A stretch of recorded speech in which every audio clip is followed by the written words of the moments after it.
Welcome, everybody, to a brand new Blu-ray and DVD out and about video today. And this week sees how important family really is in Fast 9, hitting store shelves along with the origin story to one of the best Disney villains of all time, Cruella.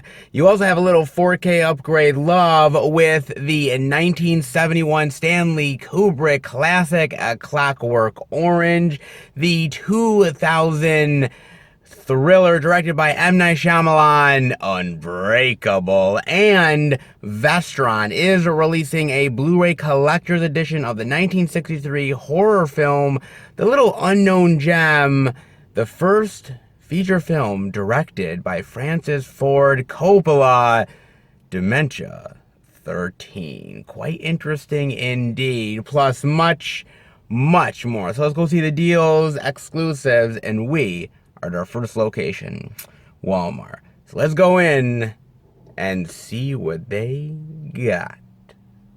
All right, everybody, we are in at Walmart, and look, 2 weeks in a row, baby, 2 weeks in a row, they have new release love. It's not a streak yet, but it could very well become one. Let's hope, guys, but I'm liking the trend so far. I hope you guys are too. New release love. It's about goddamn time. Indeed it is.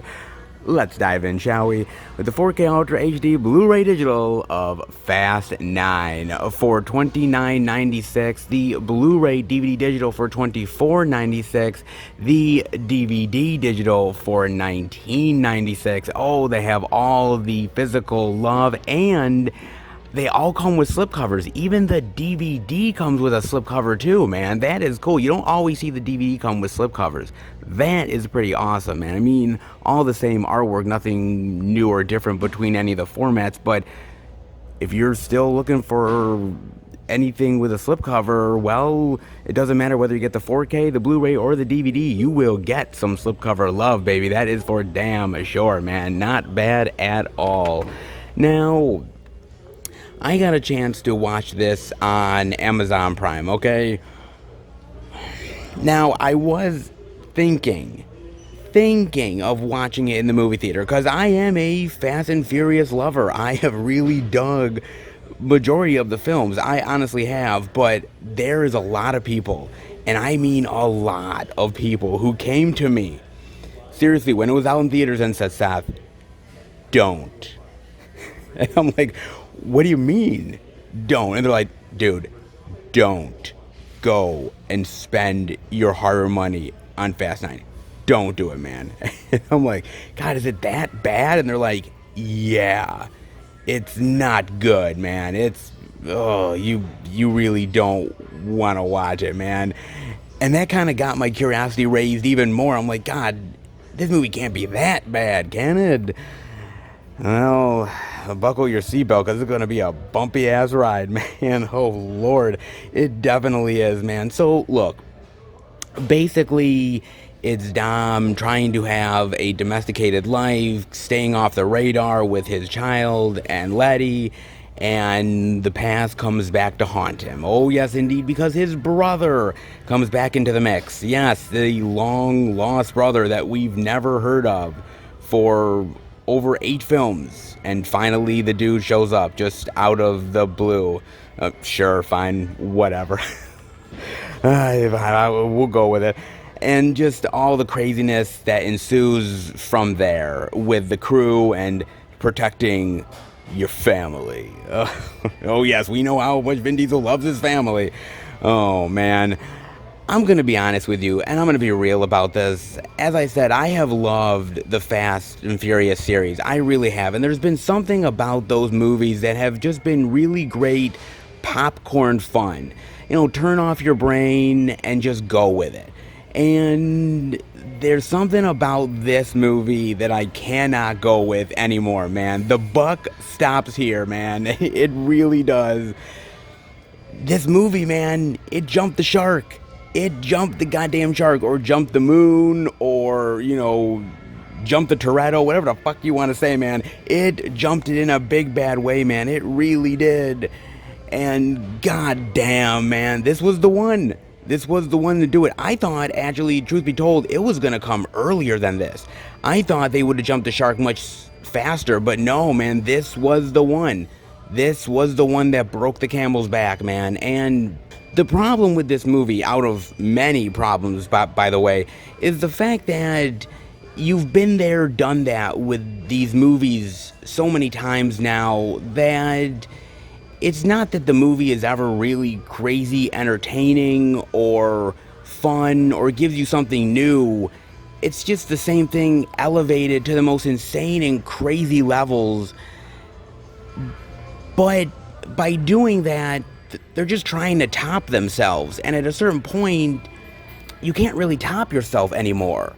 Like, you've already went as far as you can go, and now you've really just become a parody of yourself.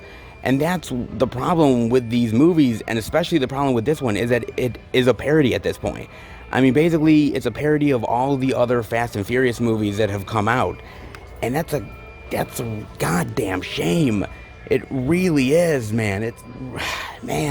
It's just a problem in so many ways. Plot holes that they bring into this film that undercuts the other movies in the series. The acting, it felt like some of these actors really didn't give a shit anymore. It just felt like they were going through the motions. They're like, well, you know, family.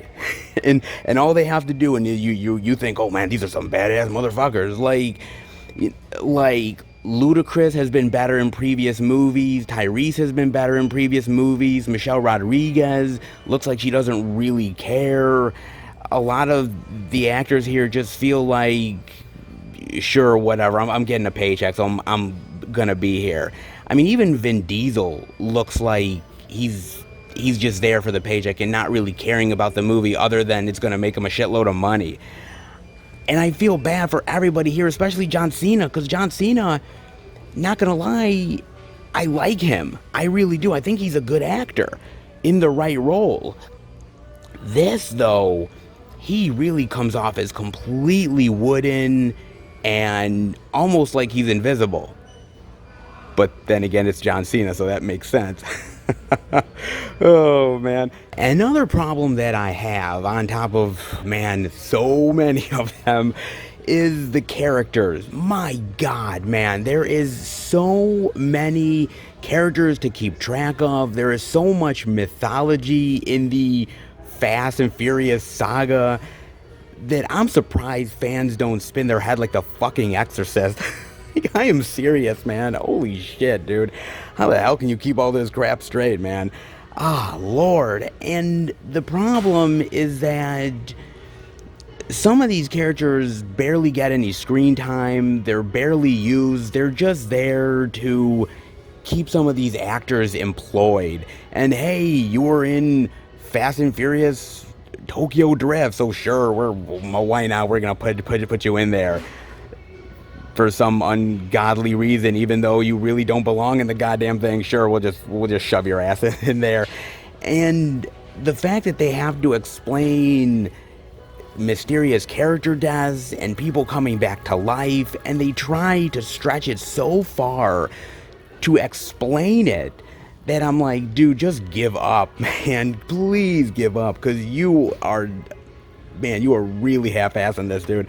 God. And at a certain point, you're like, just let characters die already. Just let them go, man. And it just really gets frustrating. We've just got so much garbage and mess to deal with in this movie that it doesn't need to be this way, but it's become that way. I mean, even a character who is dead right now, like Giselle, guys, let's be real, okay? We're talking about Gal Gadot here. Do you think Giselle is really dead? I guarantee you Fast 10 or Fast 11 is gonna bring that chick back. I guarantee you, man. I mean, she's a big actress right now. Do you think they wouldn't do that? Oh, they're gonna bring this chick back. Okay, man, if they brought Han back, if they brought certain people back from the goddamn dead, the damn grave, oh yeah, I don't care whether she got run over by an airplane or not. That chick's coming back, man. Lord. I mean, it's just kind of crazy, man. There is so much stuff in this film that makes not a lick of sense, and not like the other films ever really truly made it much sense anyways, right? There were so many impossible things in it, but this just takes it to the nth degree. Certain moments where you're like, instead of it being exciting and thrilling, you just sit there and you're like, oh, come on, man, seriously? Oh, give me a break. Like, that's what you're feeling with this movie, man. That's the problem. And it just wasn't fun to me anymore. It really wasn't. It's just become this complex mess of a movie that's trying to outdo itself every single time. I mean, they even go into space in this motherfucker. I mean, I know I've always kidded and joked about them going into space, but they finally did it, and honestly, it's not nearly as cool as what I thought it was gonna be. Seriously, man, I could have thought of way better shit than this, man. I don't know, man. I mean, the wooden acting, the messy plot, the incoherent action, and them trying to tie all the pieces together, man. Come on, dude.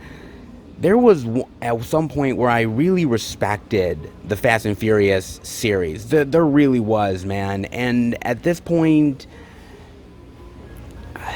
I wouldn't be surprised if Weird Al shows up in this shit next time. I mean, I'm serious. Like, Weird Al, or they're going to resurrect Leslie Nielsen for like a gag or some shit. I mean, it's literally become a parody. It literally... I mean, I never thought I would see the day where a Fast and Furious film literally bored me to death. But we're here, man. It bored the shit out of me. And for a movie that is close to 2.5 hours, it did not need to be 2.5 hours, man. I was just sitting there like, oh, well, this could have been cut out, and this could have been cut out too, and oh, there's this world domination plot of this device, and oh, you know, the whole Han situation, and then Charlize Theron is here locked in a cage with like a bowl haircut. Why? What the fuck, man? I don't know, dude. Like, everything that I heard about this movie, I hate to say it, it is true, man. And that really fucking sucks, man. A once mighty franchise has turned into a parody. Sad, but very true. Cruella de Vil, Cruella de Vil. If she doesn't scare you, no evil will. Cruella. The 4K Ultra HD Blu-ray Digital for $32.96, the Blu-ray DVD Digital for $24.96, and the DVD only for $19.96. Ah, nice. A little Disney villain love, indeed, man. And I kind of like the cover, man. That's really cool. That, and yet another Blu-ray case, red. I'm loving that, man, dude. 1 week Black Widow, the next Cruella. I'm liking them changing up the color of these cases, man. That is really cool. It really is, man. I just think it's fun. I said before, I really think it's a really unique and creative way to get people to collect it, changing up the color of the Blu-ray cases, and it's something that's different, and you really need to do that, especially in today's physical media world. You really need to entice people a little bit more, and doing different color cases is one way to kind of do it. I dig that. I really do, man. I mean, this cover, though, I have to admit, is really cool, man. I mean, I like this art, but this one is really kick-ass. I like that with her face and the car there. And what I noticed, guys, is that actually the 4K case in here is red. That is cool. Dude, the 4K case is red. I don't think I've ever seen that yet. That is awesome. That is really cool. I kind of wish they would have done that with Black Widow, because the Black Widow case is black, and I wish they would have went with red in there. That would have been really cool, man. But that's, I just kind of dig that, man. I don't think I've ever seen a red 4K case.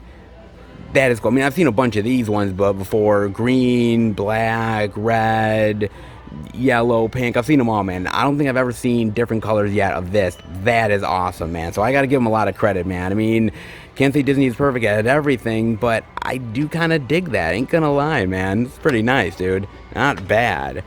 Now, I got a chance to watch this in the movie theaters with Nick. Now, Nick really wanted to watch this because he is a huge, huge Disney lover, and I am a Disney fan to a certain extent. I can't say that I love everything Disney, to be fair. I used to love a crap ton more of Disney back in the day, and I've sort of waned on it a lot over the years. But when Disney does really good stuff, they really, really do, man. So I give them credit where credit is due, and I hate on them when it's necessary. So I'm a little bit of half and half on that, guys. So basically, this is about Cruella, the origin story of one of the best Disney villains of all time.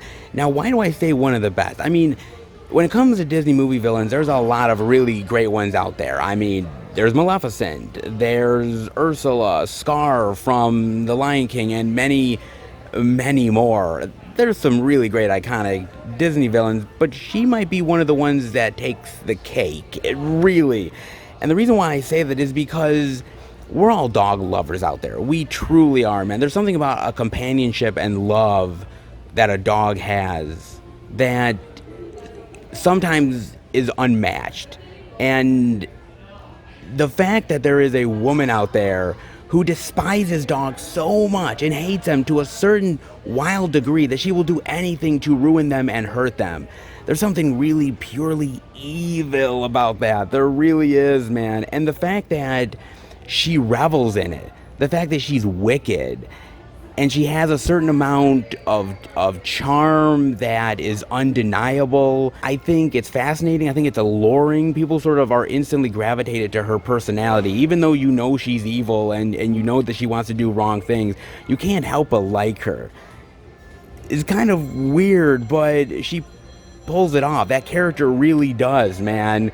You love to hate her. Put it that way, man. You really do. And she does a great job at it. She really honestly does, man. Truly. And, you know, when I looked at this movie, I asked myself, why are we getting a live action origin story for Cruella? What's really the reason why? Did we really need it? What's the point of doing this exactly? I mean, why make it in the first place? And the reason why they did it is for a very specific reason, guys.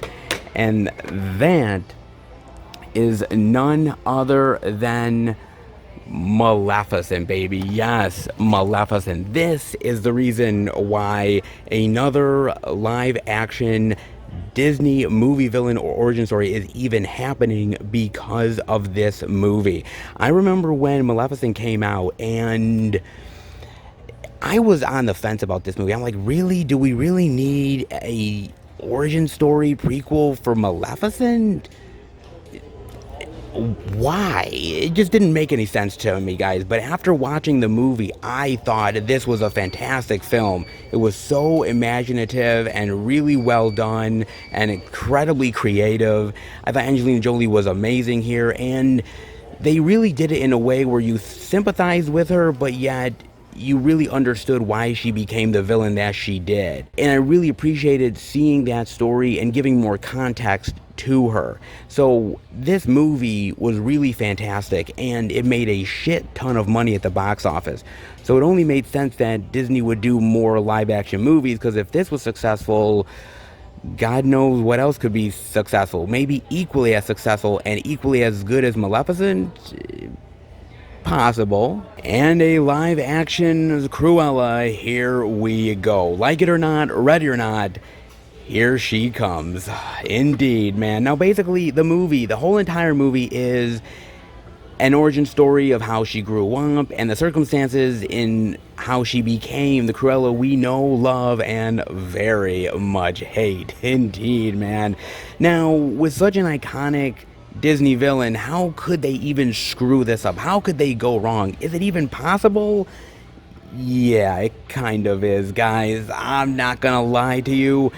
I was anticipating it to a certain degree. Nick was, and This movie really disappointed us in a lot of ways. The problem with this movie, guys, is that it's trying to ride a line. On one hand, it's trying to be this dark and wicked origin story. And on the other, it's trying to be very kid-friendly and not try and offend anybody and be for the kiddies. And it's a balance that just doesn't work. I'm gonna be real, man. It honestly doesn't. Because there are moments in this movie where Cruella is very mean and cruel and devious. And I'm thinking to myself, yes, I get it. I understand where she's coming from. I'm liking where they're taking the story. It's very interesting. And then they suddenly sort of turn her into this anti-hero for the people, and I'm like, no, that's not the character. What are you doing? And it just feels like they don't want to upset the little kids. They don't want to upset the parents, and they're trying to strike a balance that they're just not able to pull it off, man. I mean, where something like with Maleficent, what works so well with Maleficent is that you felt bad for the character, but yet you understood why the character was as mean. You had those moments that really hit you hard of, yes, there's a reason why she's as mean and vindictive as that character will become. And you get it. And they really, for a Disney live action movie for the kids, they didn't really pull a lot of punches, which I really appreciated. And they did go dark in some spots. And I thought that was kind of cool. Here, they don't do it enough. And I think it turns what could have been a really great origin story into a big old mess. And the other problem happens to be some of these characters in the movie that have no purpose being in there. They have these side roles of these characters that have no effect on the plot or on the character of Cruella herself. They're just there because Disney wants to be woke. That's it. And I'm being serious on it, guys. There's moments where I'm like, really, they had to shove that character in just so that Disney can pretend to be like diverse and everything? Okay. It just makes no sense that they're here at all. Some of the comedy feels kind of forced, and some of the actors feel very miscast here. I'm not gonna lie, as much as I love Emma Stone, she is incredibly miscast in this movie. I don't believe her as Cruella at all. I mean, I believe her as the Stella character, and she sort of has this sort of multiple personalities, and maybe she's dealing with certain mental illness stuff. They kind of dive a little bit into it, but they don't really fully go there either. They bring it up and it never really goes anywhere or pays off. I mean, I liked Emma Thompson in the movie, and I thought the character of Baroness was kind of cool and probably the best thing about the movie. But basically what this movie is, guys, in a nutshell, is it's basically a remake of The Devil Wears Prada. Honestly, and really think about this, guys, because the Baroness, Emma Thompson, is basically the Meryl Streep role. Cruella, Emma Thompson, is basically the Anne Hathaway role, and that is what this is. If you really think about it, it is a full-on remake of The Devil Wears Prada, and The Devil Wears Prada is so much better. I mean, there's things to like in this. I mean, the costume design, the cinematography, I mean, there's good things here, but the script is a mess. The acting is all over the place, some good, some bad, characters that really just feel misplaced, and a story that really fully doesn't want to go there to really make Cruella the bad guy that she really needs to be. And it's a goddamn shame, man. It really sucks, dude. It had a lot of promise, but this origin story unfortunately fails, and to me it fails hard, man. It really does. Goddamn shame indeed, man. Hot looking chick. Don't know if I would ever actually mess with Cruella, but as far as an origin story, and chick's got a long way to go. That is for damn sure, man. I mean, they also have the DVD only of the 2 movie collection of Cruella and 101 Dalmatians. And I love 101 Dalmatians, guys. It is an amazing animated movie, great Disney film. I love it so much. And Cruella is so amazing in that movie. But did you really need the origin story? Because if you can't really deliver on the promise of making a really cruel and evil character, then why even do it in the first place? And this was a huge, huge letdown, guys. Just saying, not sure whether you agree with me, but there's way better origin stories out there, and Cruella just doesn't really cut it. Sad but true, guys. Sad but true indeed. But not bad. I mean, they got the 2 big releases this week, and I'm definitely liking that. Not much else, but hey, they have some physical media love this week, and as far as Walmart is concerned, that's been easier said than done. But 2 weeks in a row and physical media love, I will definitely take it. Not bad. Let's head out. Man, I am shocked. That actually worked. Man, that's kind of crazy, dude. So, I have been, as of late, guys, I've been at the apartment, I've had a bunch of candles, I put it in a circle, and I've been praying to the physical media gods that they will send Walmart some more physical media love, and they have actually answered my prayers. That is crazy. I mean, yes, I needed to do a little bit of a sacrifice. I mean, I had to sacrifice some of my movies, a little bit of a blood sacrifice here and there, you know. Whatever it takes for physical media, baby.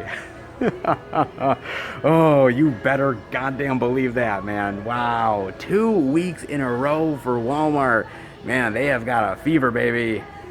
And I hope it's infectious. God damn, I do, man. That is cool, man. Not as crazy plentiful as I was hoping for. Maybe I was hoping for a little bit more.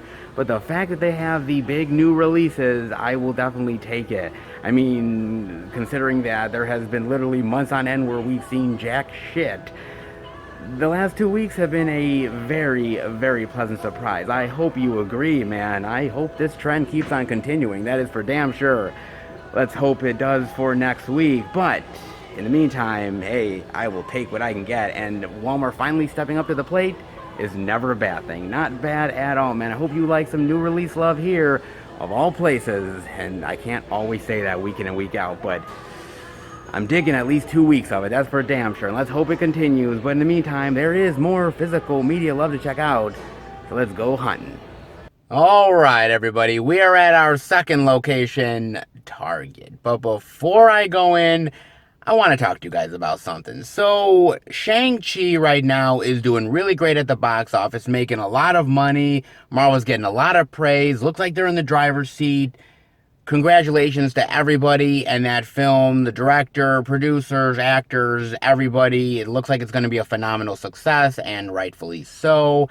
However, not everybody is on board with that success, and in doing so, they've tried to tank a lot of people that have been a part of that, like the main actor, Simu Liu. There was been interesting thing that happened on Reddit not too long back. So basically, Simu Liu has been somebody that's been embracing the success of this film. Definitely has, embracing it in a big bad way, and basically has talked about how Asian actors should try to take some more bolder roles and not be so quick to do the more conventional, stereotypical type of stuff that they've been doing for many, many years, many, many decades.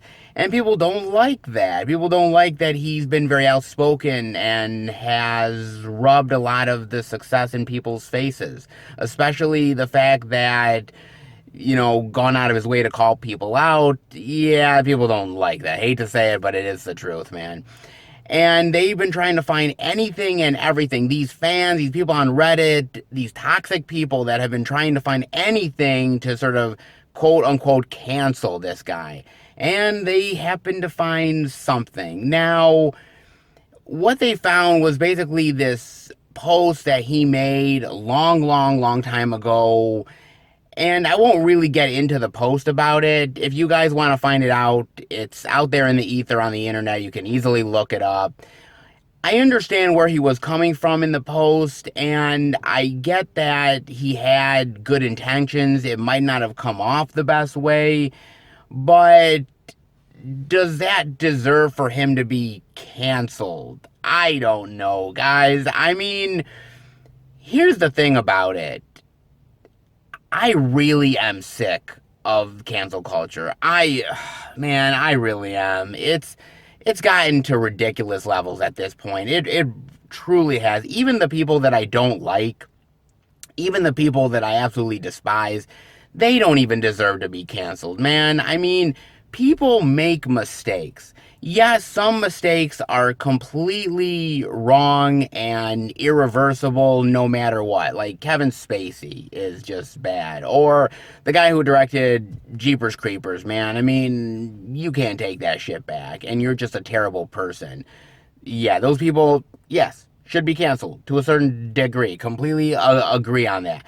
But if somebody says something wrong or makes a bad post that they did like 5 or 10 years ago, I don't know if that should be held against them. I really, honestly don't, man. And it's been happening so often that I just feel like we're going overboard with this stuff. We really are. I mean, whether it was the whole James Gunn situation or many others out there that, yes, you were younger at one point. Yes, you said things that you regret. We all have.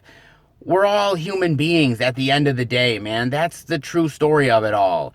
And a lot of the people who are out there trying to dig up this dirt, I just want them to look in the mirror for a second. I really do. To look in the mirror and tell me that you haven't done anything that you've regretted. You haven't done anything wrong or hasn't posted anything that, years later you thought, God, I shouldn't have done that.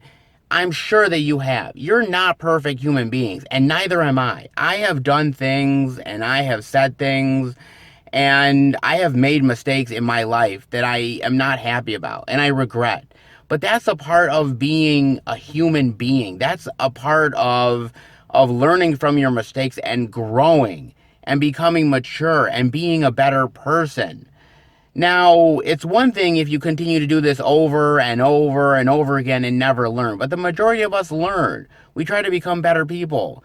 And unfortunately, we're getting slighted for that. People who have said just one or two bad things are literally getting completely canceled, losing their jobs, ruined for life.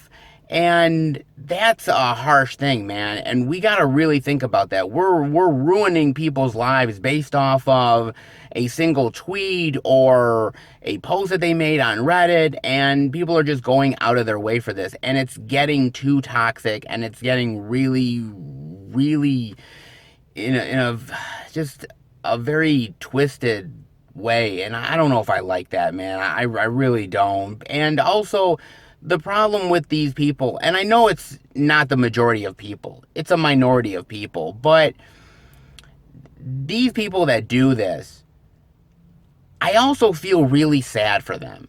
I also feel really incredibly sad for these people that this is what their life is. That literally they spend every waking hour of their days trying to dig up dirt on people and throwing it in their face. I feel really bad for those people, man. They have nothing better to do in their lives than just make other people's lives miserable.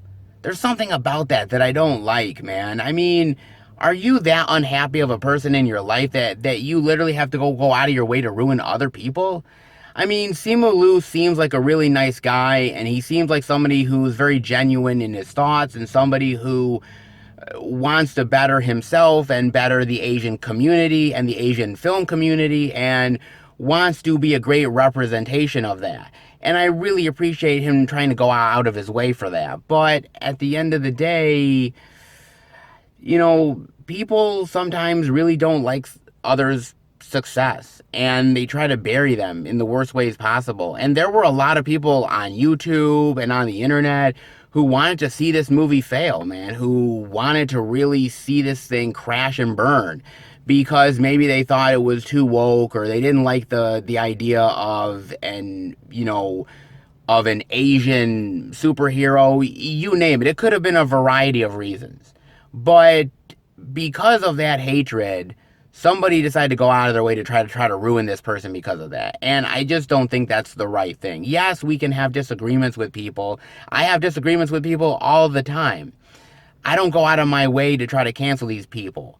Maybe I won't really talk to them much and, maybe we won't really exchange phone numbers and have a long, interesting chat. God knows that doesn't really happen anymore, guys. But I'm not out there to ruin these people's lives. If we don't agree, we part our ways, we leave each other alone, and that's the end of it. But to do that, man, we're getting so far into cancel culture now. We're taking away movies, we're taking away episodes of TV shows, we're changing things up, posters and imagery, and now we're canceling people. And I'm glad that there is pushback about that. I'm glad that people like James Gunn, got obviously the directing gig back for Guardians of the Galaxy 3.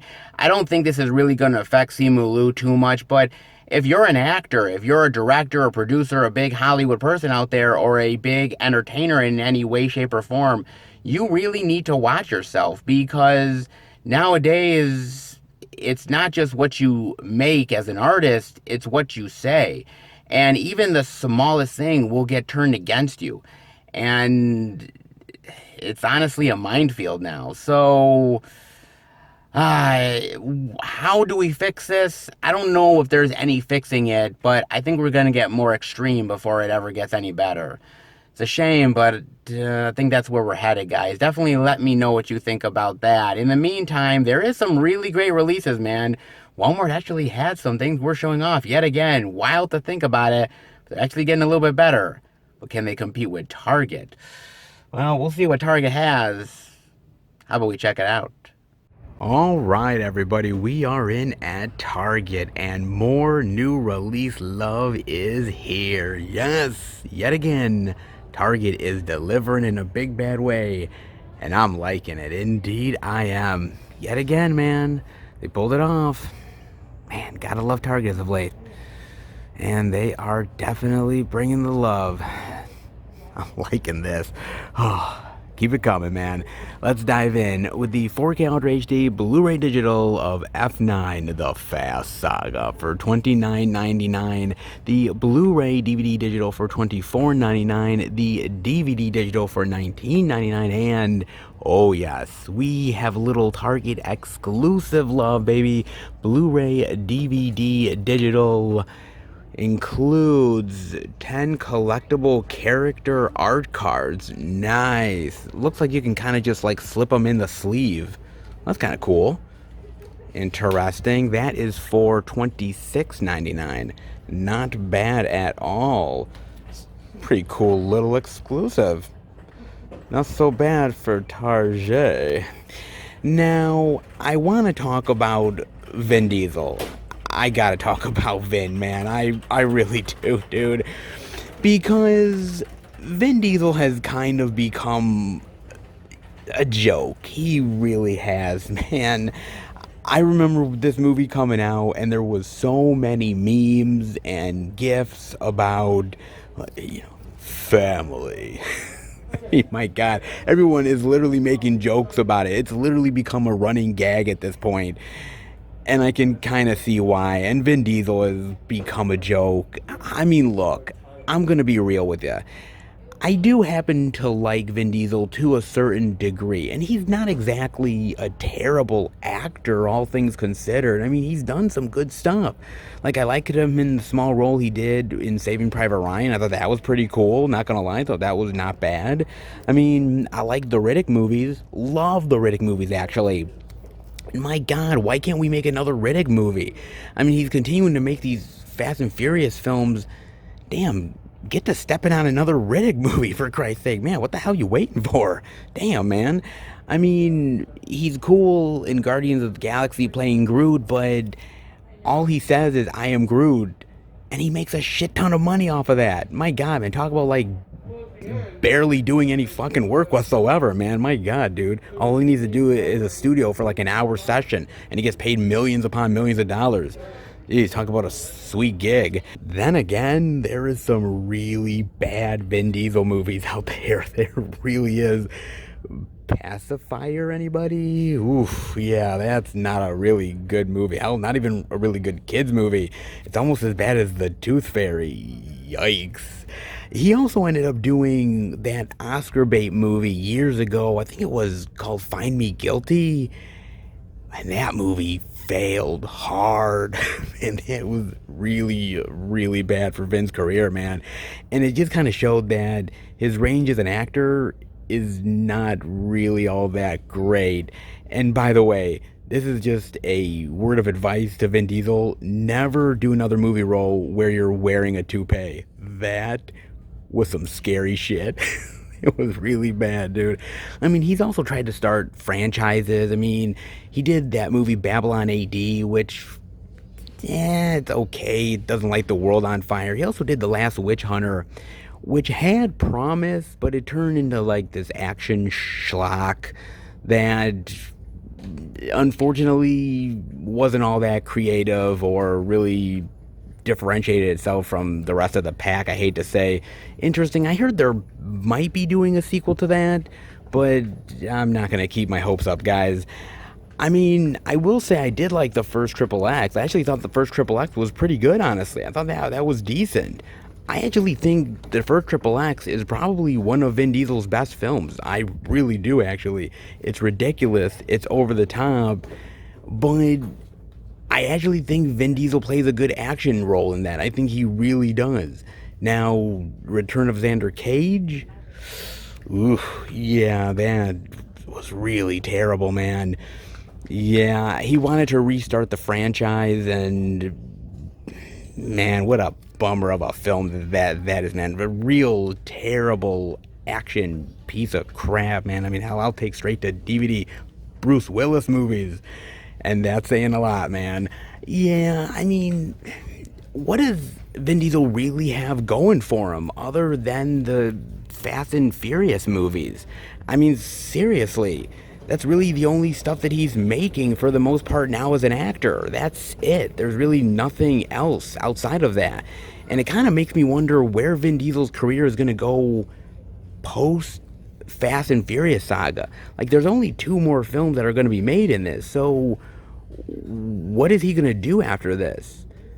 He doesn't really have much to go on. So, I mean, the guy's made a ton of money off of these films, made a ton of money off of doing the voice of Groot and a few other things. So it's not like he's like strapped for cash or some shit. But I mean, as far as you as an actor is concerned, you don't got much up your sleeve. I hate to say it. And honestly, most of these actors really don't. I mean, what is Tyrese doing these days?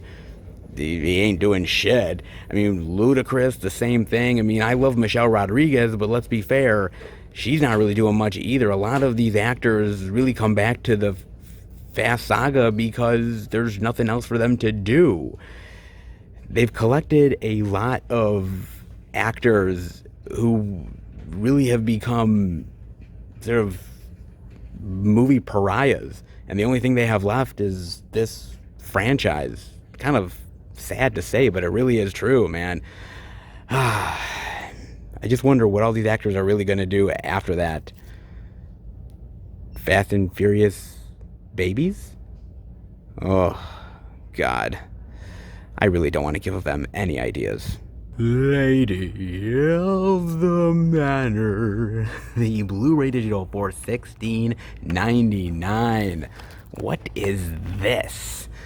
Judy Greer, Justin Long, Luis Guzman, and Ryan Phillippe. A high-spirited comedy. You don't say. Okay. What is this about? Past and present collide in this supernaturally funny buddy comedy when stoner slacker Hannah is hired to portray Lady Wadsworth, a Southern belle who died in 1875 in a tour of Wadsworth Manor. Well, you know, as long as you're getting paid well, why not, right? Anything for money, sure. Hannah, a hot mess, figures she can take it until the ghost of Lady Wadsworth appears. Oh no! She pissed off Lady Wadsworth. I hope she can get that ghost high. That might be her only hope. Oh man. Once we tell Anna it's time to change her wild ways, and she'll haunt her until she does. In this hilarious movie, of course. So it's a ghost movie like The Haunting or some shit mixed with a stoner comedy. That's kind of interesting. Okay. I mean, I love a good stoner comedy. I mean, come on. Cheech and Chong, anybody? That is really great. I love the Harold and Kumar films as well. I don't know, there's something about them. They're like new age Cheech and Chong. And I just wish they would do more of those movies. They're so fun, man. You know, of course, Half Baked, and there's a couple of really great ones. And ghost movies, who can really deny a great ghost movie? Like, The Others or something shit like that, man. I mean, so good, man. But mixing the two together, that's an interesting idea. Not that it's a new concept. It has been done before. There was like a Chevy Chase comedy years ago. I think it was like High Spirits or some shit, something like that he did with like Dabney Coleman or something that kind of has a quirkiness to it. There have been movies that have kind of combined the two. Not many though, so this could be kind of interesting. I like the actors. Judy Greer being a ghost that terrorizes a chick to change her ways.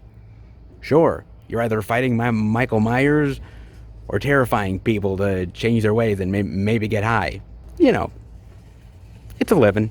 A little badass babe goodness? Possibly, with the Equalizer Season 1 for $29.99. Queen Latifah. I did hear about this show. I believe it's on CBS, isn't it? Yeah, CBS Studios. I heard about it, but because I don't have regular cable, I've never gotten a chance to actually watch this show. But it's kind of fascinating being based off of the Denzel movies. Guess everything gets a second life somehow. Movies being turned into TV shows. Nothing new, folks. Why not keep the trend going? Robin McCall. Oh, remember Denzel's name in the Equalizer movies? Robert McCall. She's Robin McCall. Get it? I bet you do.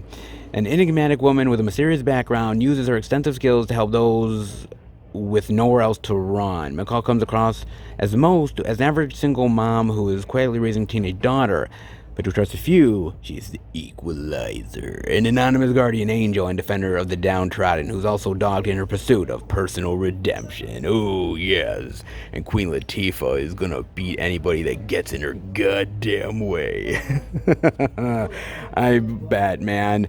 You know, I actually do kind of like Queen Latifah, man. I mean, I liked her in Set It Off, Sphere, The Bone Collector. Love her in Bringing Down the House with Steve Martin, man. My mother thinks that shit's hilarious, man, and I do too, actually. It's pretty good.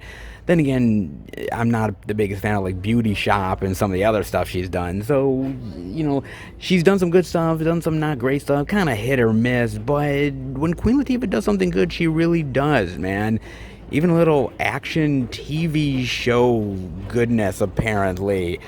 I heard good things about it, honestly. I have. People who watched it actually kind of really dig it. And I know they got a second season, so apparently it impressed enough where they're continuing the show. It's kind of interesting. Everything eventually gets redone, revisited at some point. So it's no mystery that eventually the Equalizer was going to have it happen. I kind of like the idea of it being a woman instead of a man. I like the idea of somebody thinking that she's meek and of course turning the tables on them. And Queen Latifah can be one badass bitch. That is for damn sure, man. If she's proven anything, she can definitely hold her own. And beating up bad guys, all in a day's work. Did somebody say Cruella? I believe I did.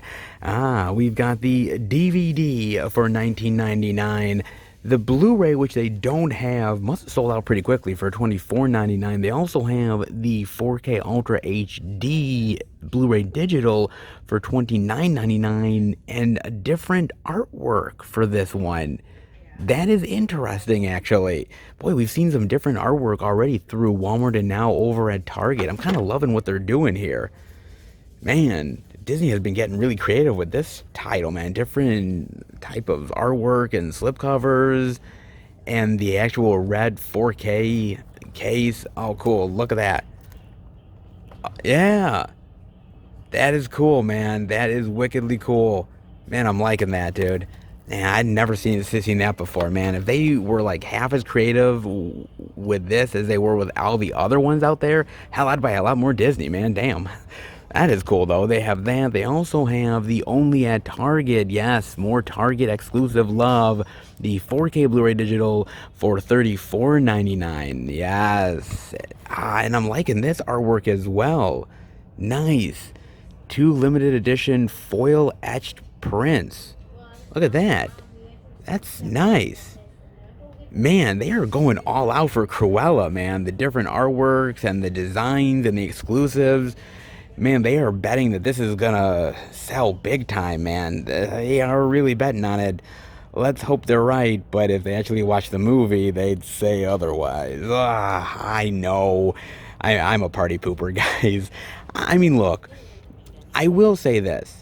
I love Emma Stone, man, and I truly do dig Emma Stone in a big bad way. She's done some amazing work. She really has, man. I mean, La La Land, Zombieland, The Favorite, Superbad, Easy A, some really amazing stuff that I have loved over the years that she has done. And it just depends on the role that she's given, if she fits well into it. And that's easier said than done. When it comes to casting, it really is make or break.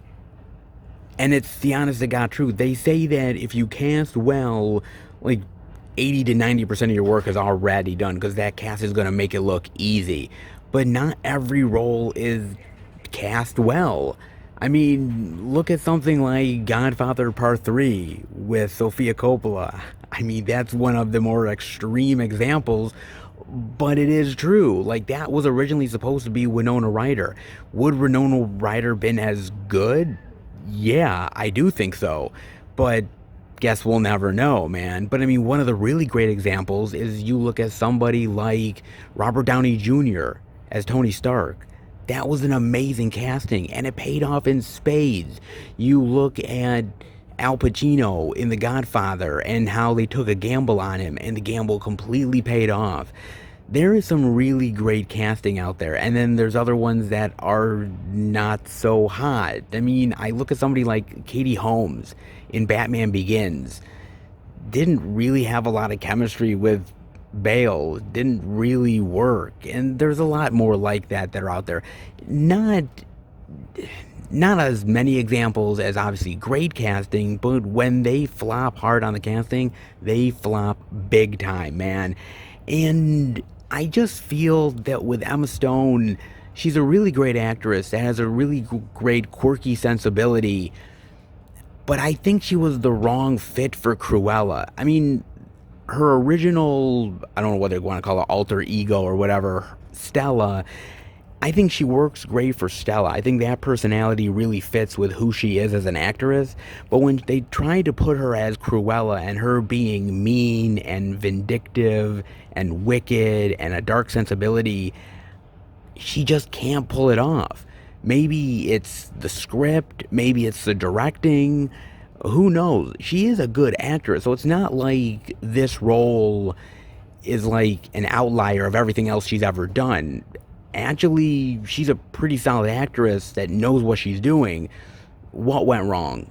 Who knows, man? There's so many factors, but it's not like she's not trying here, but I would have rather seen somebody else in the role. I just feel like Emma Stone can't really pull off where this character and where this movie has to go. I think other people could have done it much better. She's a great actress, and I really love what she's done, but to say that she can do everything, I think this movie proves that she can't. Some actors just aren't able to. She's good, but she's no Meryl Streep. But then again, who is? They also have the Blu-ray DVD digital of Cruella and 101 Dalmatians for $29.99. The DVD for $19.99. So if you're looking for a little double feature Disney love, Target definitely has your fix. But honestly, I just stick with the animation, guys. You won't regret it. Seriously. Really, you won't regret that decision, man. I mean, they do have that. They also have the complete second season of Batwoman for $26.99. Ah, yes. Batwoman is still going on, huh? Yeah, I knew it was, to be honest, guys. And I kind of really feel bad for the producers and everything of Batwoman, because when the first season was happening, it got so much shit from so many people. I heard it's not a bad show, all things considered. The first season was decent, but man, they got railed on big time, dude.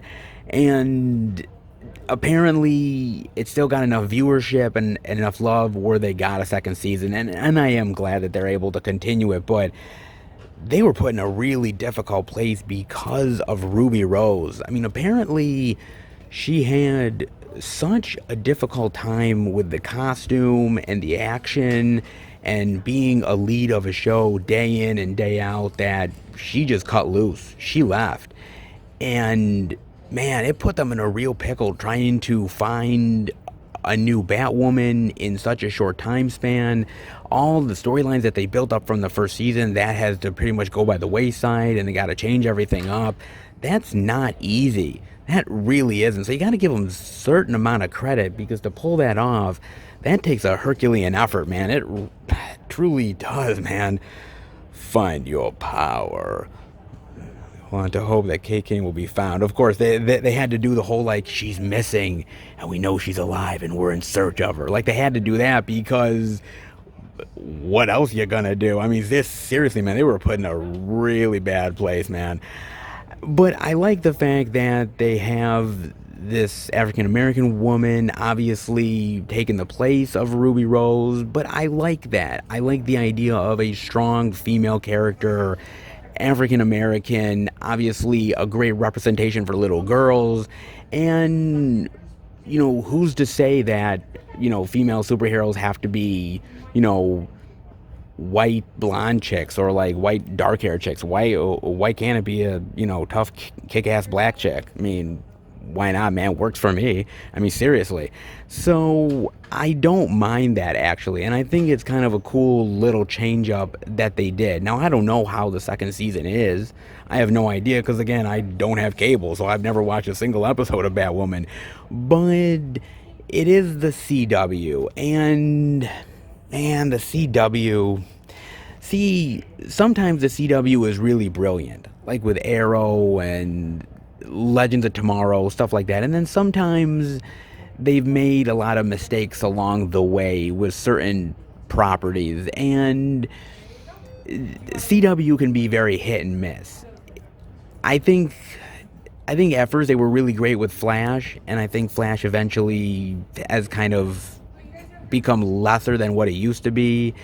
Supergirl, I think the same thing. When they're really good, they are, but they don't always have the best track record. Where will Batwoman fit in? It's tough to say. It's not exactly the most popular comic book character of all time, and just like with Supergirl, you had to bring in Superman in order to keep the fans interested and happy. Will they eventually have to do that with this? Will they eventually have to bring in a pseudo-Batman? I wouldn't be surprised. It is CW, and they're looking for ratings, and anything to get the ratings, they will definitely do it. Even bringing in the Cape Crusader. I'm curious, how is this? Good, bad? Is it better than the first season, or did it definitely drop off in quality? It has potential, but then again, any superhero TV show has potential, but it depends on how it goes. Good, bad, ugly. It's Batwoman. Not exactly the most high-profile thing ever, but it could work if given the right storyline and the right villains. Let me know what you guys think, but it's interesting, put it that way. Can't say I'm a huge fan of Batwoman, but anytime you see a really kick-ass female, I'm on board. At least a little bit. You got my interest. Let me know what you guys think about that one, though. Other than that, man, they have some really fantastic stuff. I mean, not as hugely plentiful as I was hoping for, especially with Black Widow. By the way, I was talking to the electronics manager, and all of the copies of Black Widow sold. Seriously. Like, some of them were taken by the Redbox bandits. Some of them did. The electronics manager did admit that. But he said a lot of it was bought by just a lot of regular, average, everyday customers who actually really wanted to buy it, man. So, good on Target, man. They sold all of it. Hopefully they'll get more in so that people can continue to get more of the Black Widow love. Not bad at all. Not bad so far. Let's hope there's more. Through the windy roads of Target physical media, is there anything else worth showing off? And indeed there is. Oh, baby, a little Stanley Kubrick love? Don't mind if I do, with the Clockwork Orange. The 4K for $24.99. Oh my god. Oh, Clockwork Orange. 50th anniversary. Oh my god. And it gets more shocking every single goddamn time, man. I mean, we're living in a society now where this movie could never, and I mean this, never be made to save your life. There ain't no way this shit would ever get a green light, man. Damn, dude. I love this movie. It is just a wickedly dark, but yet comedic film, man. And the performances are amazing. Oh my god. Malcolm McDowell is both funny, entertaining, and terrifying at the same time. And you are just scared about what he would do next. He is so wicked in this film. Amazing. This is one of his best roles of all time, and understandably so, man. It's one of Stanley Kubrick's best films of all time.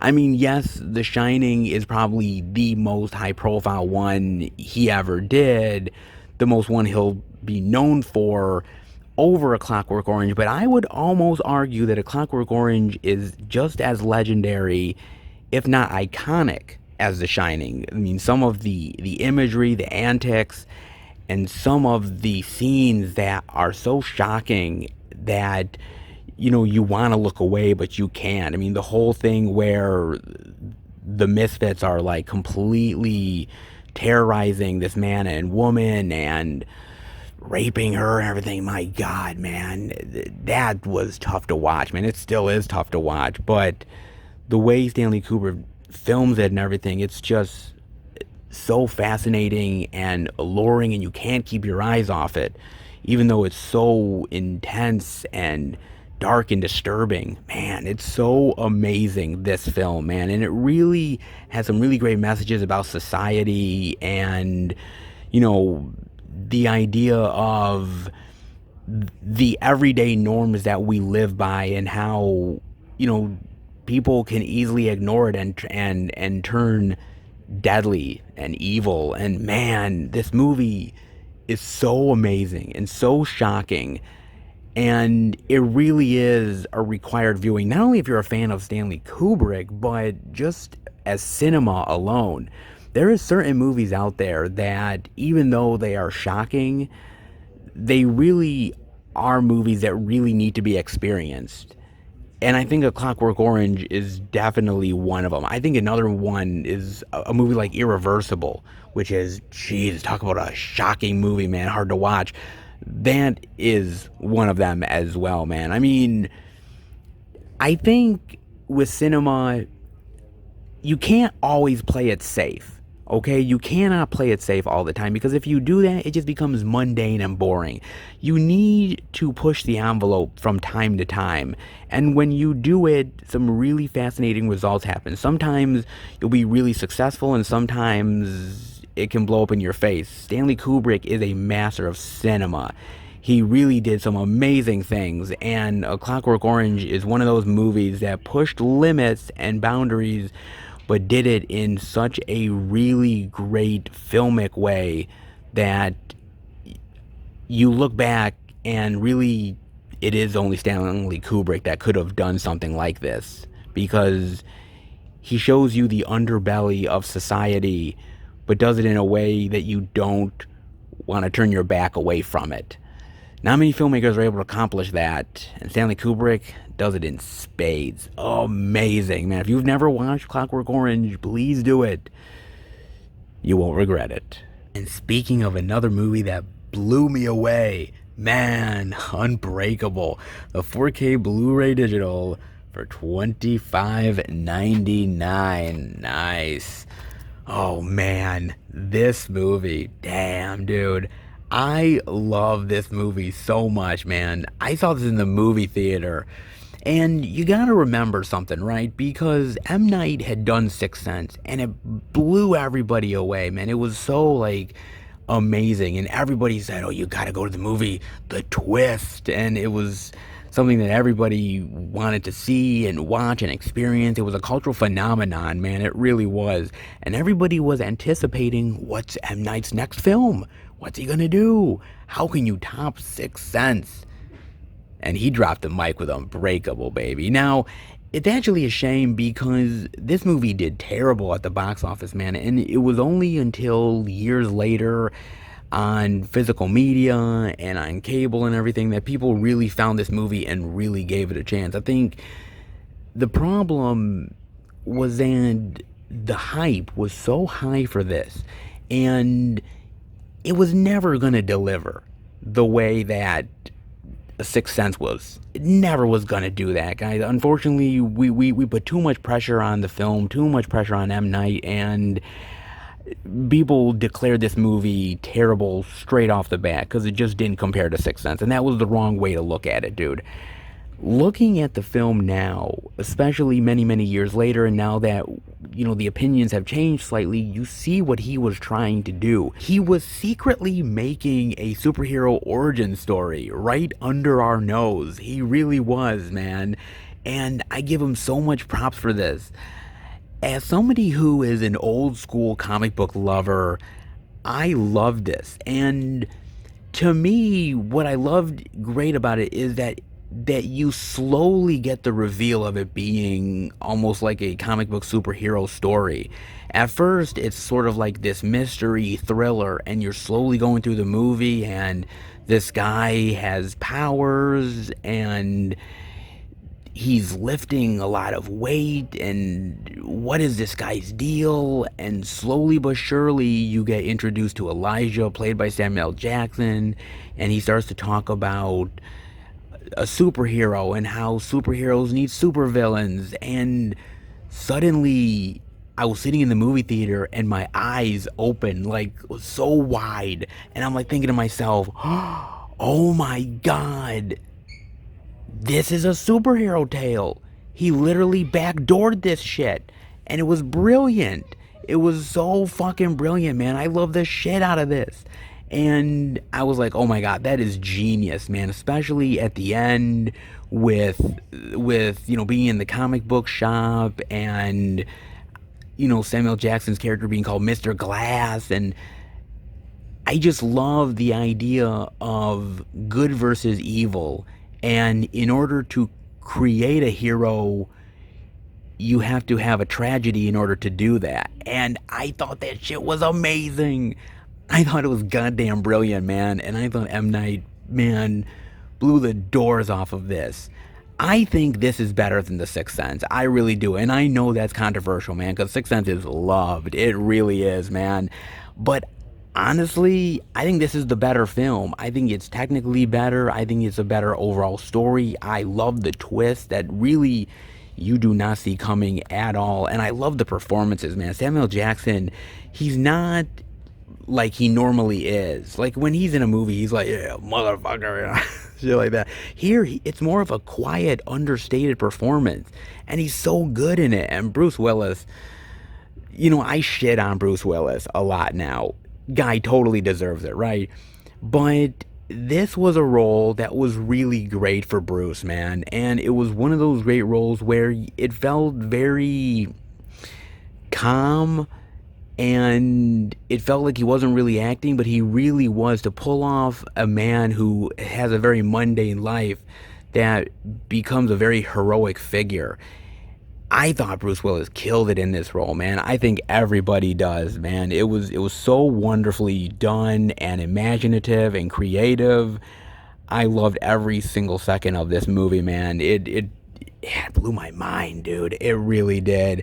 I can't say that M. Night really blows me away every single time he makes a movie. And I appreciated that he tried to bring all the elements together in a movie like Glass, which is not terrible, but I ultimately kind of feel like he overdid it. Whereas this feels very understated, sneaking in the whole idea of the superhero stuff, backdooring it, but he did it in a clever way.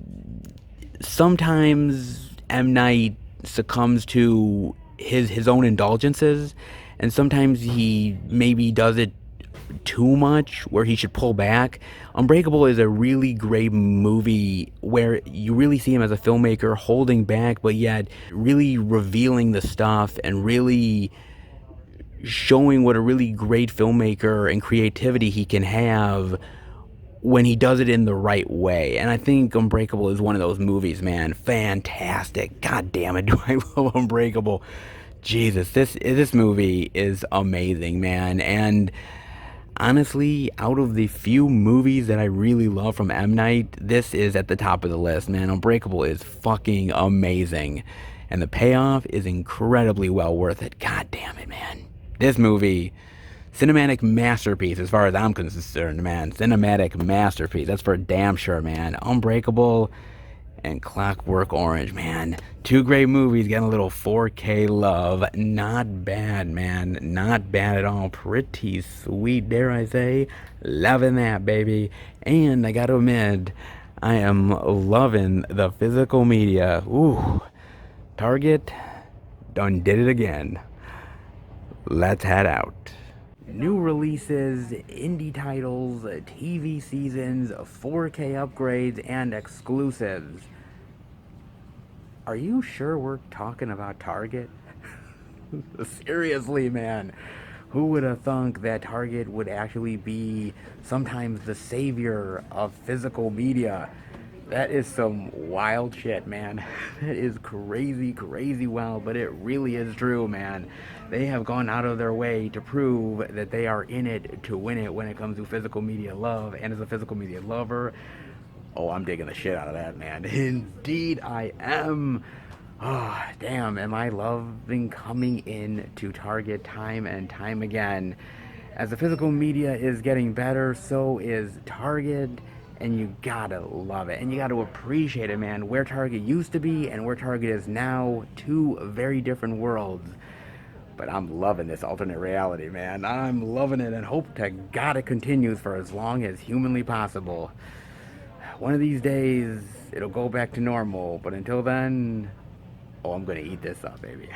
Indeed, I am. I hope you are too with all the physical media love. Oh, but we're not done yet because hopefully there is more physical media love to check out. More releases we're showing off. So let's dig right in. All right, everybody. We are at our third location, the second Walmart. I'm going to go in and check out if there's any interesting indie flicks we're showing off. If there is, I will bring it back to Film Fan 108, a chew and show it off to each and every one of you. But before I do that, I gotta talk about a trailer quickly here, and that is, man, talk about having to revisit something again. I talked to you guys last week about the whole Matrix thing. Well, another revisit. Why are we really beating a dead horse, man? And that is Paranormal Activity Next of Kin. Oh, brother. Look, man, I'm gonna be real with you. I really didn't think we'd ever go back to Paranormal Activity because I remember when the first Paranormal Activity came out and I was not prepared for that. I was like, yeah, it looks like this kind of cheapo movie, and everybody praised it, and it wasn't until it hit on like DVD or something, I rented it. And I finally saw the movie, and at first I was like, I don't know about this movie, it's not scary. And by the end of it, me sitting in the apartment, lights off, dude, I was scared as shit. Like, I'm not gonna lie, I was literally like, what the fuck was that sound? Like, I was looking all over, man. Like, that was effective. I'm gonna give it credit, it really was, man. And then I watched a lot of this stuff in the theaters after that. I mean, I watched Paranormal Activity 2 in the theater with Bob.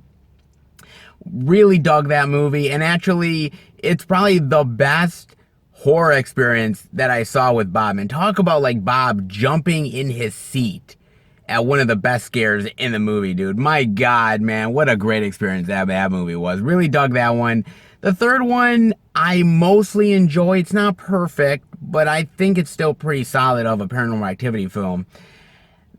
Fourth and onwards, I just didn't care for it, man. I mean, I thought it was just rehashing the same shit over and over and over again, really bringing nothing new to the table whatsoever.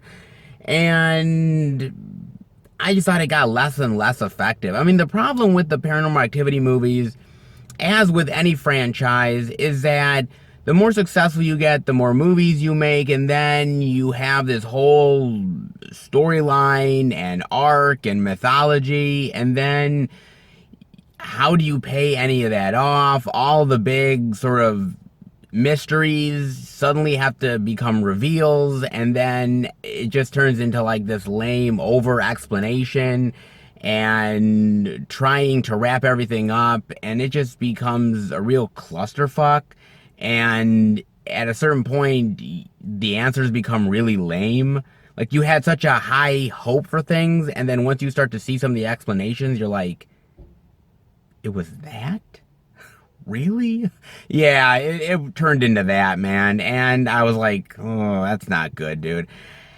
And after the last film, which really just went out with a whimper, barely made a lot of money at the box office, everybody fucking hated it. And I'm like, okay, this is it for the Paranormal Activity franchise. Like, it didn't go out as like a banger. It went out as like, man, the heights of where it was and the lows of where it became. Damn, man. Then again, every franchise does get rebooted at some point or another, and, well, here we are with Paranormal Activity, next of kin. I mean, I can't even say whether it's an actual reboot or whether it's another sequel. I mean, there's not much to really go off of here on the trailer. It's like a 30-second trailer, and that's all you get. And the crazy thing about it is that it's coming out in October. Like, it's literally right around the corner, the end of October. It's not coming to movie theaters or anything. It's just going to be a Paramount Plus exclusive, which sucks, because you got to end up getting the subscription in order to watch the damn thing. And I'm like, really? Don't you want as many people to watch this shit as possible? Apparently not, man, because they just want subscribers for the damn platform. That's it. That's all they care about at this point. I mean, it was supposed to come out in theaters, but the whole COVID thing happened, and they just decided to make it an exclusive on Paramount Plus. Sure, I'll get like a 1-week trial, watch the damn thing, and then just end my trial. I mean, really? Whatever. But I don't know. I mean, all I'm seeing is imagery of like, it's almost like folk horror meets found footage of like, you know, almost like The Witch, if like they had cameras or shit. like we're filming the Amish, and ooh, that's scary. They're making a wicker basket. Like, come on, man. I don't know, dude. I don't know. Is this supposed to be a prequel? Is this supposed to be sort of weird, like, you know, Wiccan religion stuff that connects to the rest of the franchise? Like, I have no idea what the hell I'm in for with this movie. And apparently the plot is being kept completely under wraps. So it's really secret. You don't even know what you're walking yourself into, essentially, other than found footage, horror, Paranormal Activity, folk horror experience. Sure. I don't know anymore, man. I mean, I like found footage horror at times. Like, obviously, Blair Witch was really popular for a reason. It really struck a nerve with a lot of people. I think movies like The Last Broadcast and the Poughkeepsie tapes are really cool. I like a lot of the early found footage stuff. Cloverfield, of course. But at a certain point, it's become kind of played out. And I think at this point, it's really lost its effectiveness. It used to be really great. Movies like Wreck and Wreck 2, and the first couple Paranormal Activity movies really set a standard. And we've just tried to go so overboard with the concept, and we've tried to outdo ourselves that it's almost become sort of a parody. I mean, if they want to go back and do more Paranormal Activity, no one says they can't do it, but I'm not gonna lie, guys, I'm not really looking forward to this movie. I've went to the Paranormal Activity well so many goddamn times that I don't really care about it anymore. I don't care about the mysteries. I don't care about the answers. You know, I don't care how many times they can pan away and then pan back and somebody's in the corner and you're like, like I'm done, dude. I'm done, man. So, will this movie surprise me? It's always possible, but do I really give a shit? I don't know if I really do, man, but whether you do or not, get ready for more found footage horror. Seriously? God, I hope that doesn't make a comeback.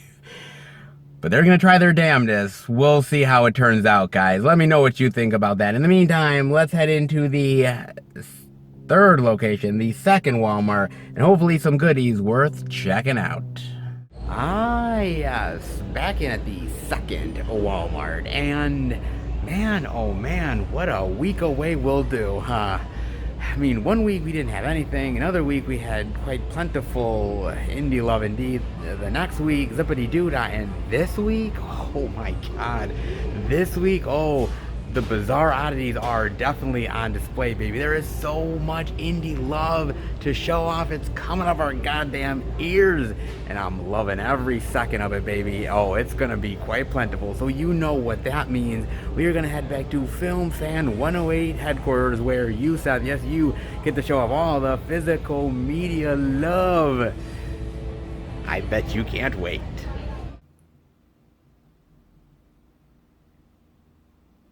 Wait a minute, are you praying? Yes, I am praying. What's it to you? Why are you praying exactly? I'm praying to the physical media gods. And be thankful I am. Because you might not get some of that new release love you've been looking at. So what you're telling me is that we wouldn't be getting any release love if you didn't pray. Yep, that's pretty much it. Right. Now, don't piss off the physical media gods. Don't do it. Because they will strike you down with great vengeance and furious anger. I'll believe it when I see it. However, I do buy a lot of physical media, so I think I'm still in the God's good graces, dare I say. I mean, as long as I'm still promoting the physical media love, I think the gods will continue to shine down on the film fan love. I think they will, baby. Praise Jesus. As long as I do the buy-in, I will continue to get the loving. But in the meantime, while you're doing all the praying, I happen to have some physical media love for you to show off. So how about you show it off and then pray to the gods all you want. You may be safe. Maybe. But only because I'm praying for your ass. If I wasn't, you'd be long gone, baby. Long gone indeed. The power of prayer to the physical media overlords is never a bad thing, baby. Never indeed. I think you guys would agree. Praying for a little physical media love. We should be doing that every day. We should indeed. Every morning, every afternoon, every night before bed. It should be required. I'm gonna get on that one. We should make it a requirement for sure, guys. Any physical media love is well worth it. And speaking of physical media love, my God, man, has it been really, really solid this week. Man, we've gotten the Walmart love, we've gotten the Target love, and now we've got the second Walmart love. Woo! Man, physical media just keeps coming hot and heavy, baby. And all the weirdness that the second Walmart has, I am ready to handle, baby. I don't know about you. The weird, the bizarre, the wild, the ridiculous, the crazy, the over the top. And I can never get enough. It's back. Oh, indeed it is, baby. The Walmart indie weirdness, bizarreness, craziness, over the top, ridiculous. Man, I missed it so much. Even 1 week without it is too damn long. And seeing it all right here now, man, I missed it even more. Indeed, I did. Let's dive in, shall we? With the first title that I'm seeing, that is Alien Battlefield Earth. Battlefield Earth, huh? You sure you really want to take that name? Apparently so. They came in peace. Right. A battle which started in space will end on Earth. When a UFO crash lands in the Nevada desert, the U.S. government captures the extraterrestrials, prompting a mass alien invasion. With all citizens advised by the government to stay inside their homes, the world watches as military go head-to-head with the alien invaders. Yes, because that works in our favor every goddamn time. Sure. Oh, man. After a brutal face-off leaves a trail of carnage and destruction across several cities. Oh, you don't say, huh? The U.S. military and NASA seek a peaceful resolution, but the U.S. government are determined not to negotiate with intergalactic terrorists. Remember, we don't negotiate with terrorists in general. If they're intergalactic, yeah, kiss our ass. As the epic battle continues to rage, mankind meets the new phase's ultimate reckoning. Ah, there we go, baby. Alien Battlefield Earth. Man, when it comes to alien invasions, we really suck. Oh, man, we really do. We don't fare too well with alien invasions, folks. We really don't. I hate to say it, but it's the entire truth. Man, our track record really, really fucking stinks, man. I mean, we've had some pretty rough goes of it. I mean, let's be real. We've had some really bad stuff. I mean, whether it has been Captive State, which, by the way, Captive State is really cool, man. I love Captive State, man.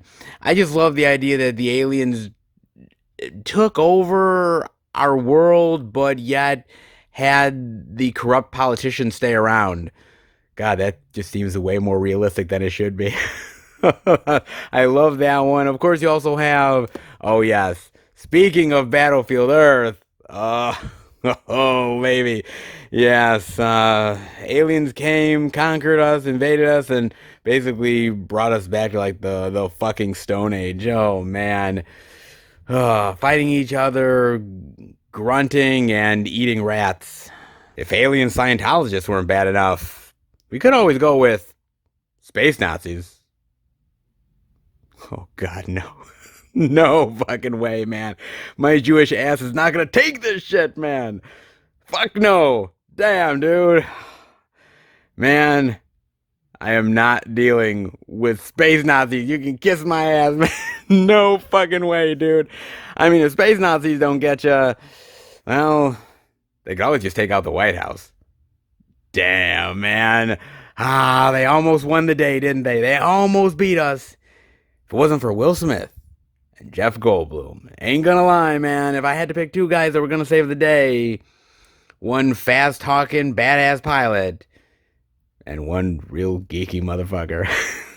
Man, a match made in heaven indeed, and it definitely saved the day and won the war. Well, unless you count Independence Day Resurgence, or as I like to call it, Regurgence. And seriously, who's gonna count that shit? Not me, that's for damn sure. Oh, man, there's many ways to face off against aliens. And honestly, most of the time, we just get our ass handed to us. Then again, maybe we've learned, guys. Maybe we've become better against the aliens. You know, battling smarter, not harder. We've become smart and we're not as idiotic, and aliens aren't going to take over the planet. And we save the day. No, we're fucking dumbasses. man, Earth, we're one stupid fucking race, man. We are gonna get our ass killed, man. One of these days, fucking aliens are gonna come down and they are gonna wreck our planet, man. And I'm gonna have like one of those like, you know, collars around my neck and a fucking alien probe up my ass. God damn it. Fuck, man. You know, but maybe I could survive, guys. Maybe I could survive because the aliens, they need entertainment, right? I'm sure aliens watch movies, and there's always need for, somebody to review movies. YouTubers out there. Huh? Maybe? I mean, I could possibly pull that one off. Then again, they'd probably still stick the probe up my ass. God damn it. Either way, I lose, guys. Oh, shit. Look, man, I love a good alien invasion flick, man. When it's done right, it's got to be a certain type of budget where you can really show off this stuff. It's also got to have a certain amount of tongue-in-cheek quality, knows what it is, knows what it's going into. This movie has potential, but then again, is it aping off of better alien invasion tales? Or is it just one of those weaker entries that basically looks like it was made out of like $100 in chewing gum? Oh no. I'm hoping not, guys. Here's the hoping that it's a little bit better than that, but I've seen my fair share of alien invasion movies. Good, bad, ugly. There's also always a certain amount of entertaining quality of seeing us get our ass kicked. We pretend to be badass, but we fail oh so hard. We'll never learn. And in the end, our alien overlords will take us over. Let's just hope they don't shove the alien probes too far up our ass. Oh, get ready, y'all. We gonna battle, baby. We gonna battle Domino style battle of them bones. Oh, baby. David Arquette's Snoop Dogg in a Domino tournament movie? What? What the hell? Oh, jeez. Follows a competitive domino player from Compton. Oh, okay. Who reluctantly agrees to babysit his nerdy grandson. Sure, why not? As long as he's getting paid, man. When he discovers the kid's crazy skills, the two put aside their differences and team up to win the domino tournament.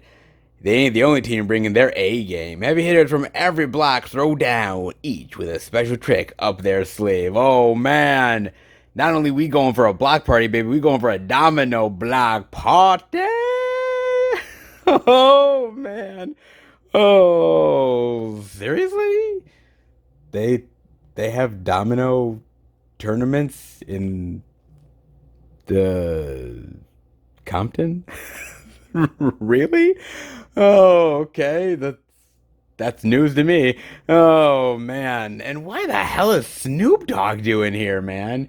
I mean, is Snoop Dogg one of the people in the tournament? And let me guess, his special skill is smoking a whole lot of weed.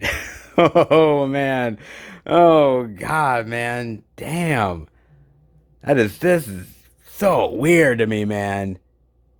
Oh, shit, look at that. Tiny Lister's in here. Yeah, this must have been one of his last movies he ever did. Holy shit. He's in there. David Arquette. In fact, look at David Arquette on the artwork there, man. Oh my god, he looks like a geeky pederast. Oh man, what the fuck is this, man? Is it like Friday meets like the search for Bobby Fischer or some shit? Like, what the fuck am I watching here? Jeez, this is so bizarre, man. It's supposed to be this quirky comedy with dominoes. I thought like dominoes was only like an old person's game. Like I always thought like 30, 40 years from now, I'd be an old man, senior citizen age, and I'd get into dominoes and tiddlywinks. Like seriously, that's what I thought I'd get into, man. Like I didn't really think that going to Compton, I'd be seeing people play domino tournaments. But, you know, the more you know. Make sure to watch out, kiddies, because Black Pumpkin is coming after you. Trick or treat. Because the guts are going to be coming at you. Black Pumpkin. Oh, look at that. Oh, I love that with like this dead body just laying there. Oh man, like Weekend at Bernie style, with like a pumpkin on its head.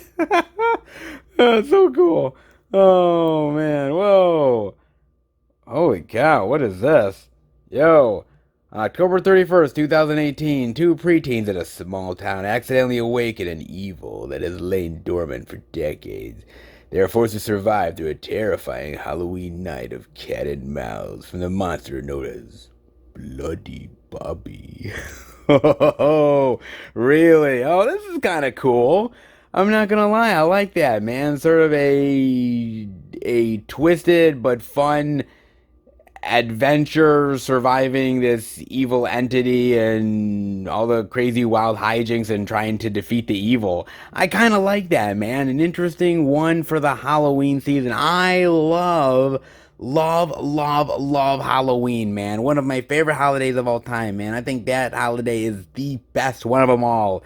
Man, it even beats Hanukkah, and that's hard to do. Let me tell you, man. But there are some ones out there that I really love. Obviously, we know a lot of the classics out there, but there's also some really great ones that sometimes go under the radar. Sometimes do, man. I mean, there's a really great one that I love. Trick or Treats, baby. Love that shit. That's great. When Halloween night stopped being fun. Oh, so good, man. I love that shit, man. Of course, you've also got, speaking of pumpkins, Pumpkinhead. Yeah, such a great one, man. Love the shit out of that one. Of course, one that has definitely become a classic for sure now in the Halloween season, and that is none other than Trick or Treat. That is such a really wonderful one as well. Love the hell out of that. Fantastic. Of course, a crazy weird one. Very B movie, but I love it all the same, and that is Hack-O-Lantern, man. What a cheesy piece of shit this is.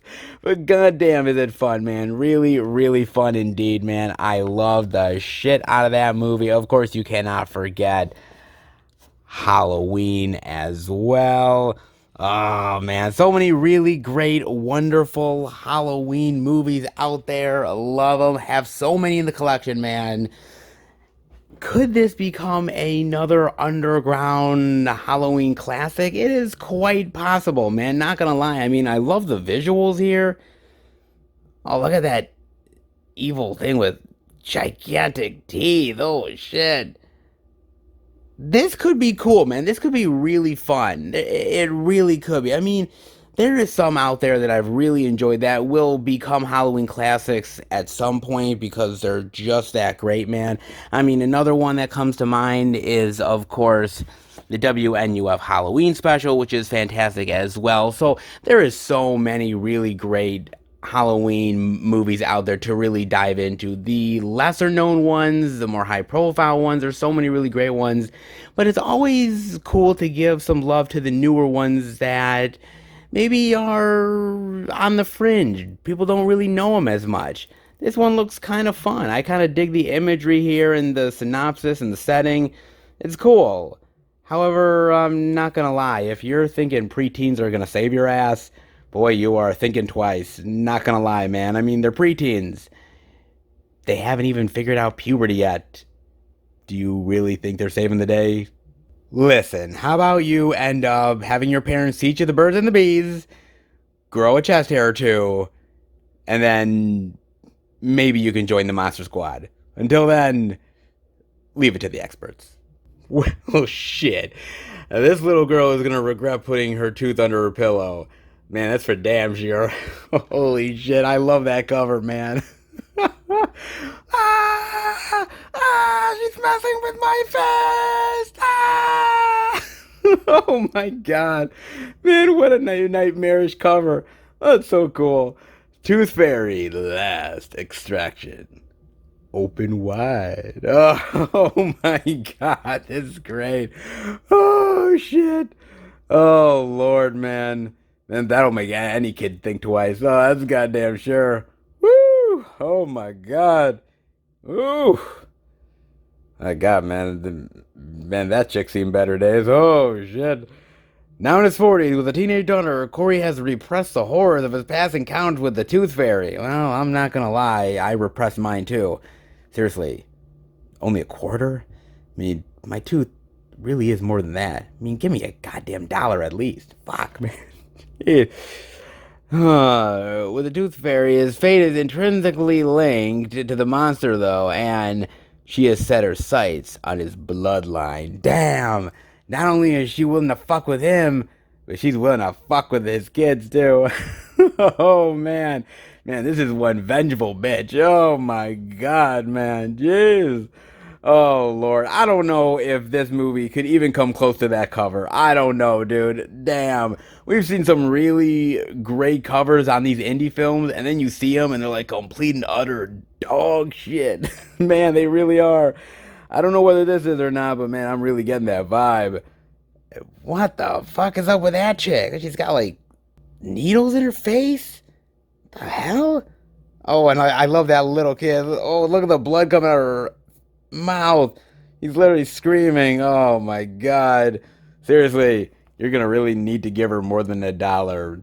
Seriously, at least $5. Oh man. You know what? As far as like tooth horror is concerned, there's not a lot out there. I mean, the ones that I remember the most are the dentist movies with Corbin Burnson. Oh my God, man. Talk about fucking scary ass shit. Seriously. Oh my Lord. Man, and man, that shit made me fearful to go to the dentist. And even when you go to the dentist or even have your teeth, messed with, there's something so horrific about that, man. It just really is. It's just nightmaric just sitting down and having somebody, just poke around in there. No, something really messed up about it. And having this weird evil chick with like white eyes just go right inside your mouth. Oh man, with her gnarly fingers. God. Jeez. I mean she's not even washing and sanitizing her hands. My God. No, I don't know, man. Jeez. I'm betting after the end, she ain't giving these kids any lollipops. That's for damn sure. Oh, man. This looks crazy wild, man. I don't know how the movie is, but just that cover alone, you maybe would have to give it a chance. I mean, you're either going to deal with this Tooth Fairy or deal with the Rock's Tooth Fairy. Well, not going to lie, I really can't stand seeing Rock in a tutu, but, if it was between him and dealing with this chick, well, I've seen worse people in tutus. Home invasion, ripoff style. Oh, indeed it is, baby, in Masquerade, the ultimate disguise in terror. Right. Sure, whatever, man. Oh, so I got a chance to watch this on Amazon Prime, and I watched it because of Bella Thorne.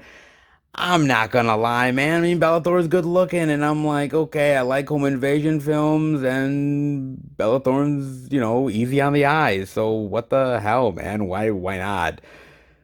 I should really learn my lesson. I really should, man. So basically, what this film is about is basically these people are breaking into these rich socialites' home.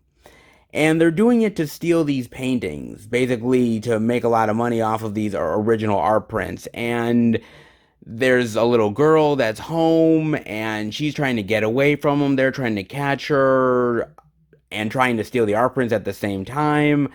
The rich socialite parents are coming home, and they're encountering the attackers, and crazy, wild experiences happen from there, right? All that home invasion goodness. Sure, why not? This movie, man, it's a hodgepodge of ideas, right? Because this movie apes off of so many other films, and it doesn't really have an original bone in its body, to be fair. It really doesn't. I mean, it has moments where it apes off of funny games. It has moments where it apes off of Panic Room. Yes, there are a lot of moments where it apes off of Panic Room in a big bad way, man. And honestly, this movie can't hold a candle to Fincher. Just saying, man, it can't. Not at all. I mean, it also apes off of, obviously, if you're talking about home invasion, oh, it definitely apes off of one of the best ones out there, guys. It truly, truly does. And that is none other than The Strangers. Yes, it does. And let's be real, any home invasion movie nowadays always takes something from The Strangers. Why? Because The Strangers is that damn good, guys.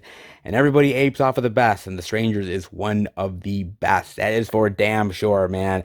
There's a lot of moments where you can easily see the influence of Strangers. I don't know whether you want to call it an homage or a ripoff, but it definitely goes there at times. It really, really does, man. And I think ultimately that's the problem with Masquerade, is that it's got an interesting idea behind it, but it's all been there, done that before. And you've seen it done much, much better. Whether it's down to the plot, the characters, hell, even the ending of the movie rips off Saw. I am dead serious. It actually rips off Saw. There's this whole sequence at the end of the movie where the rich socialites are sort of bleeding and dying, and this chick ends up revealing her big plan, the big twist of the movie, how she knows them, why she's doing her evil deeds, and there's all these montages and flashbacks and everything of the origin of why she's doing what she's doing. And I swear to God, I almost thought the music from Saw was gonna come on, man. I really did. I was like, oh shit, here we go. And I was like thinking to myself, here it happens, man. I'm like, dun dun dun, dun dun dun dun dun dun dun dun dun dun dun dun dun dun dun dun dun dun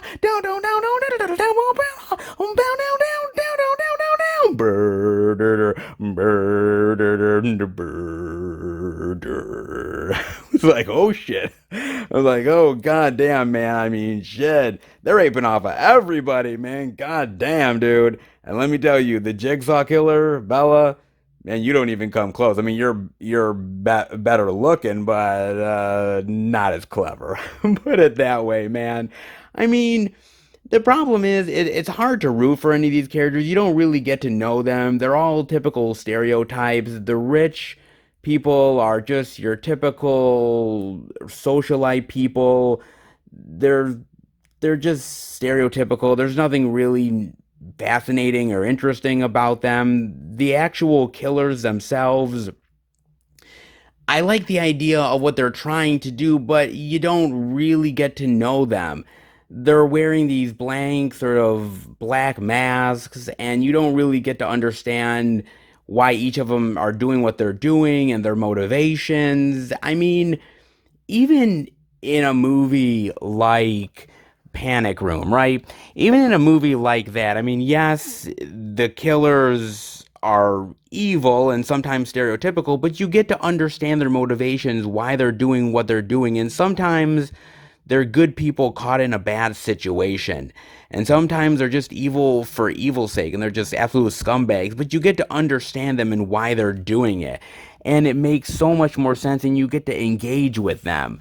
This doesn't have that. Even in a movie like The Strangers, right? Even in a movie like that, yes, you don't get to know any of the killers, but the way they move and interact with one another really says a lot about who they are and who's the leader and who's the ones that are following them and their twisted game. You get to really understand them in the way they interact and they move and how they deal with their surroundings. It's really fascinating, man.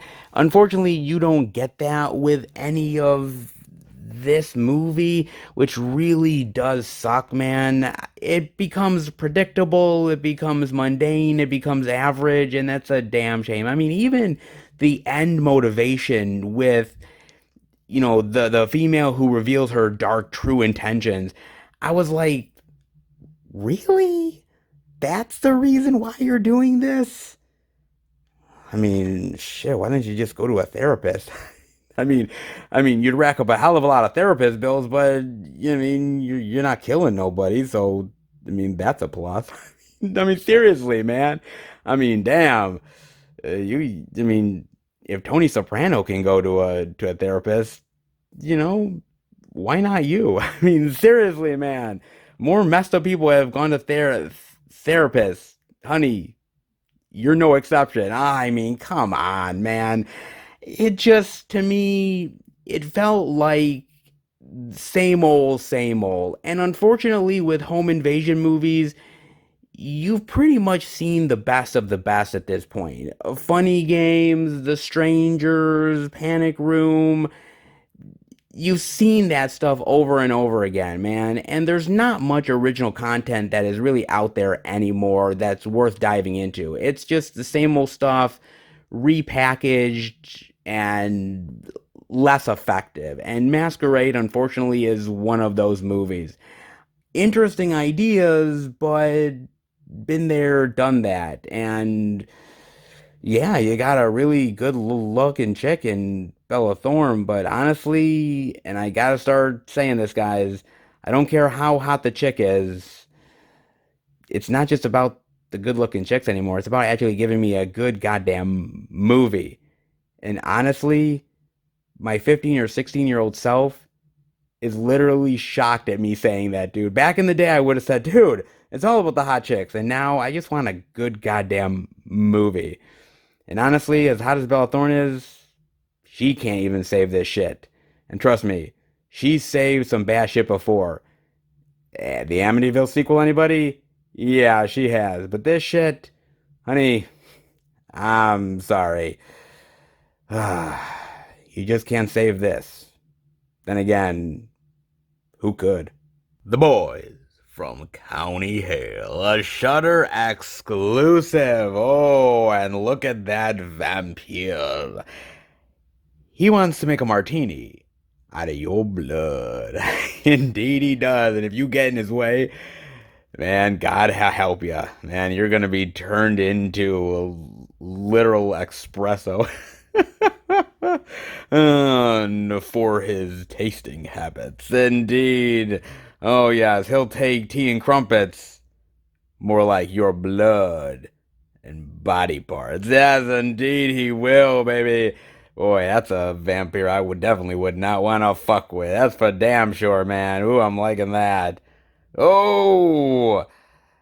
And that chick, well, unfortunately, honey, you're supposed to keep your blood on the inside. Somebody's got to tell her maybe to not cry tears of blood, because that guy is going to lick them all up. Oh, no.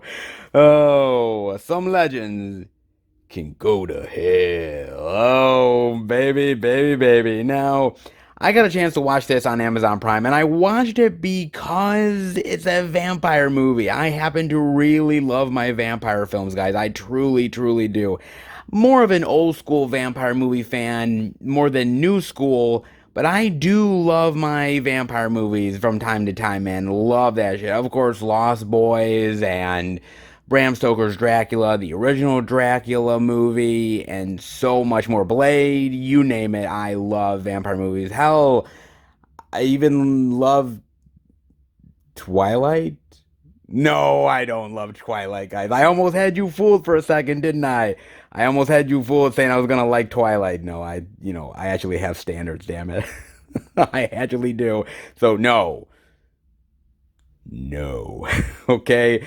But I wanted to give it a chance regardless, man. And basically what this is it's about this small English community town, and there is this vampire hidden underground and has been stuck down there for God knows how long. And basically, he is eventually broken out and becomes free.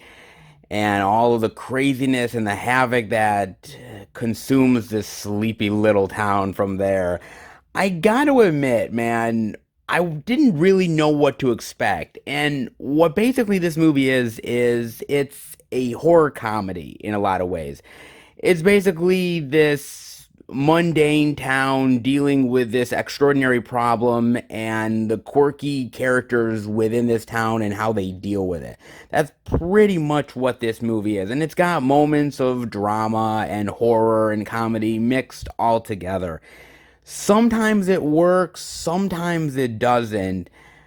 But the movie really, if I had to say anything, it's aping off of another film in a big bad way. It's trying to combine horror and comedy in a way that one British horror comedy did very well. Very well indeed. And it's hard to ape off of that. This movie tries, and that is none other than Shaun of the Dead. Oh, indeed, man. Basically, again, small English town overrun by zombies and the quirky characters and all the crazy hijinks that ensue from there.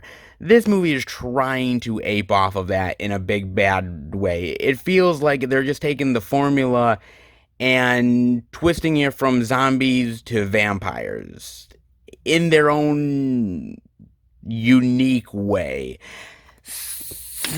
Tough to do that, honestly, especially with a movie as good as Shaun of the Dead, man. It's not easy to pull that one off. And Boys from County Hell, they do it so effectively. Not exactly 100%. There's moments here where I thought it was really cool. And it was when they were turning some of the townspeople, and the townspeople are almost like rage zombies. Yes, you'd see on like 28 Days Later or some shit, but vampires. I love how they pulled that one off. Like, they pretend to be sympathetic, they pretend to care about you only to get close enough to basically rip open your neck and squeeze the blood into their lips. I mean, that's pretty much what it is, man. But I thought the comedy was sort of hit or miss at times. I thought some of the characters were hit or miss. Sometimes I was sympathetic to them, other times I didn't really care if they died. British humor, to me, that's a toughie, man. That really is. Because sometimes British humor really works. Like, I love Shaun of the Dead.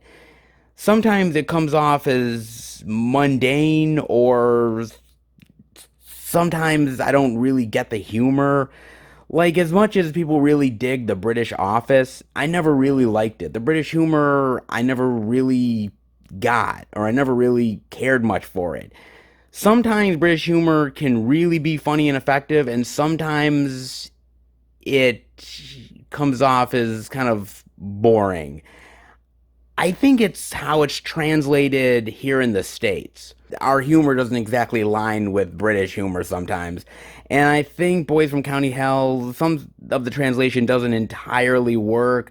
Some of the characters don't entirely work. But when the horror is effective, it really is effective, man. And the head vampire reminds me of something out of a Stephen King movie, like Salem's Lot or something. I mean, he's really effective too.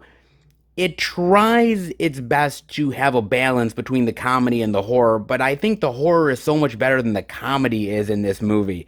It's hard to make a horror comedy. It really is, man. And I think that's why the horror comedy subgenre is never really as successful as some of the other genres within horror. I truly do believe that, man. I mean, that's not to say it's completely unsuccessful. I mean, sometimes you have some really great hits out there, like Reanimator, Return of the Living Dead, Zombieland, as I said, Shaun of the Dead. There's some really great ones out there, but there is a lot more misses than there is hits.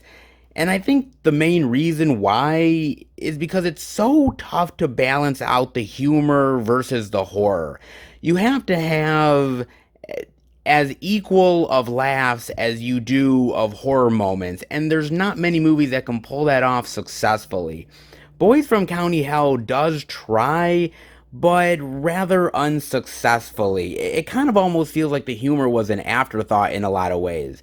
And I'm not gonna lie, when you have some really great horror elements here, some really great makeup effects and vampire attacks, just stick with that. If you can't really pull off the horror, then don't do horror. If you can't really pull off the comedy, don't try the comedy. You gotta have the perfect balance between the two, and easier said than done, but unfortunately, far more of these movies fail than they do succeed. And Boys from County Hell is sort of one of those so-so movies. It doesn't completely fail, but it doesn't completely succeed either. Sort of in between, I hate to say, man. I mean, No one's definitely taken a bite out of this comedy, at least not here in the States. Maybe it's more successful with the British humor overseas, but not gonna lie, here in the States, I wasn't really feeling it, which is weird because I really love the humor in Shaun of the Dead, and that's definitely British humor. It just depends. Sometimes British humor really hits, and sometimes it doesn't, and this kind of missed for me, guys. Shame. Better luck next time. Well, it's a shame. As far as the hilarity department goes, it just can't beat Twilight. Wait a minute. Twilight is supposed to be a horror comedy, right? Hmm. Well, if not, it's really failing. But if it does, man, Twilight is one of the best horror comedies of all time. And that's pretty damn sad. Never, and I mean ever, mess with a Jewish demon. And you thought the Christian ones were bad. Oh no, you haven't seen a real evil son of a bitch until you've met a Jewish evil son of a bitch. Haha, yes, the Vigil. It wants your pain. Oh, indeed it does. My God, more Jewish horror. Oh, my Jewish spidey senses are tingling, baby.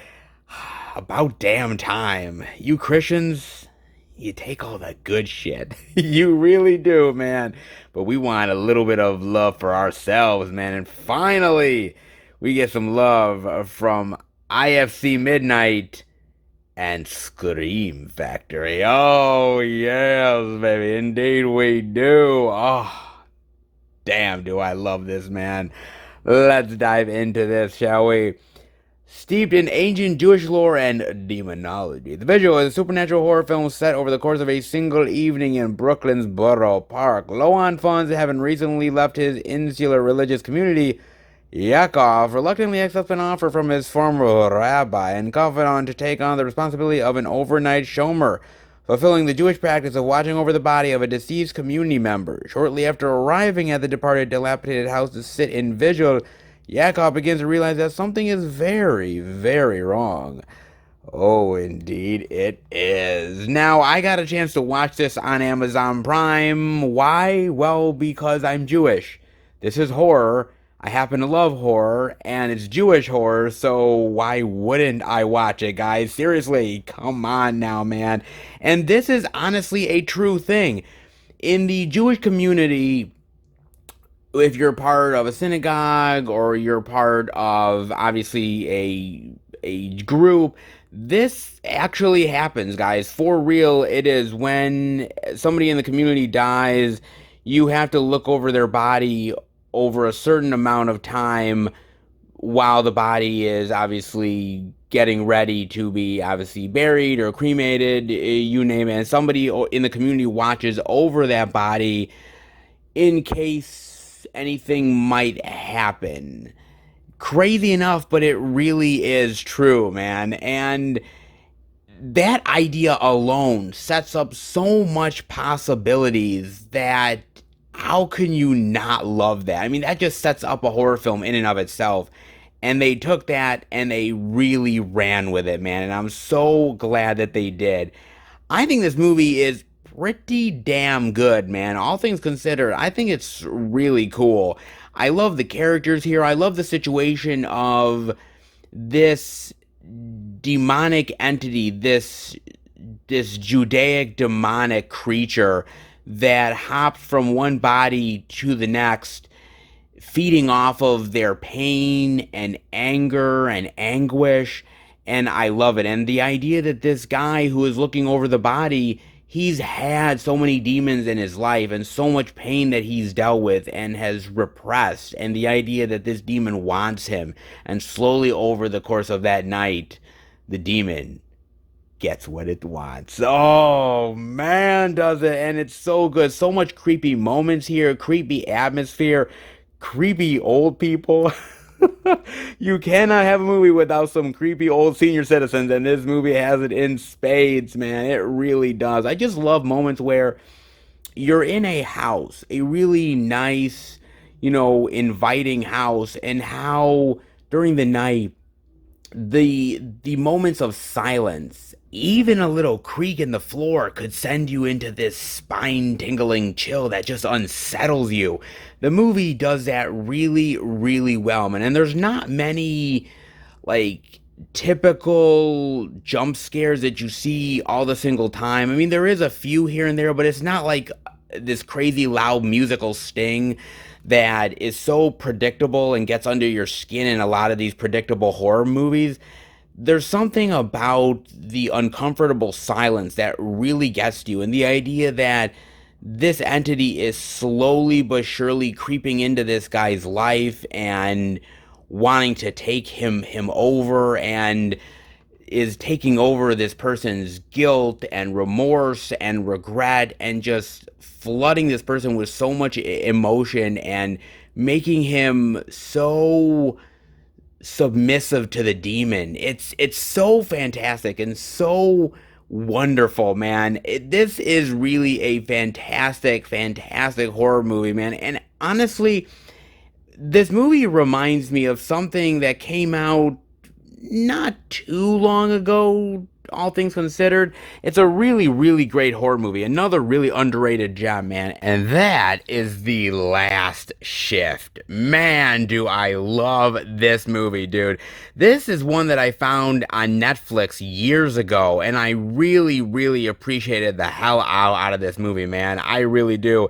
It doesn't take place in a house, but it technically takes place in a police station, and this chick basically looking over this body, and slowly but surely she's seeing weird imagery, people who are alive that should be dead, weird entities, and it's almost like it's slowly entering into like a portal to hell or some shit.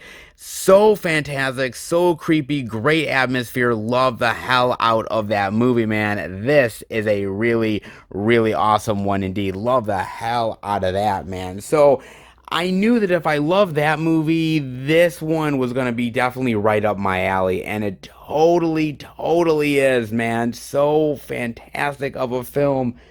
God, I love this one, man.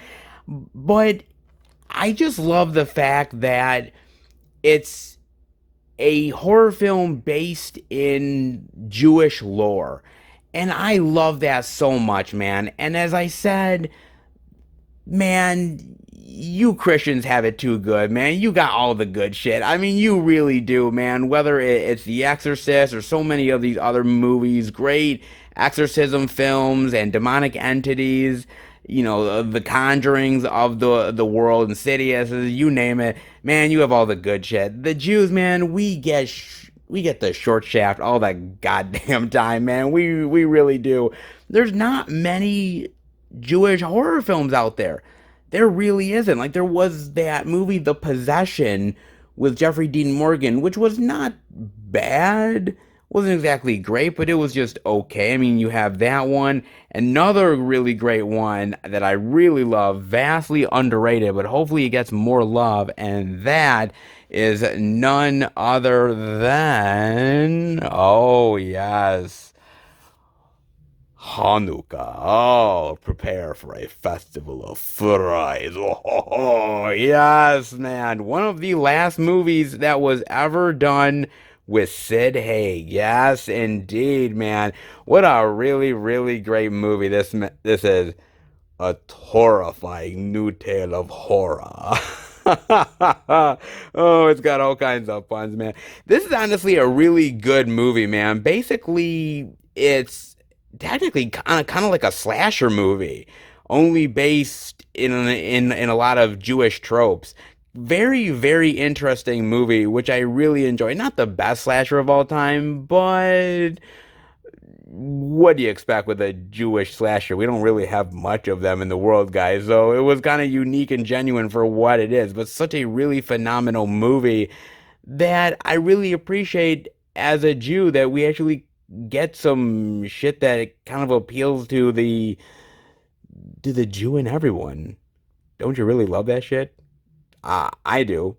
But then again, I'm Jewish. Why wouldn't I? At the end of the day, guys, this is just a really, really great horror film. It's just a really great horror experience. And I don't care whether it was steeped in Jewish lore or Christianity, you name it. It doesn't matter.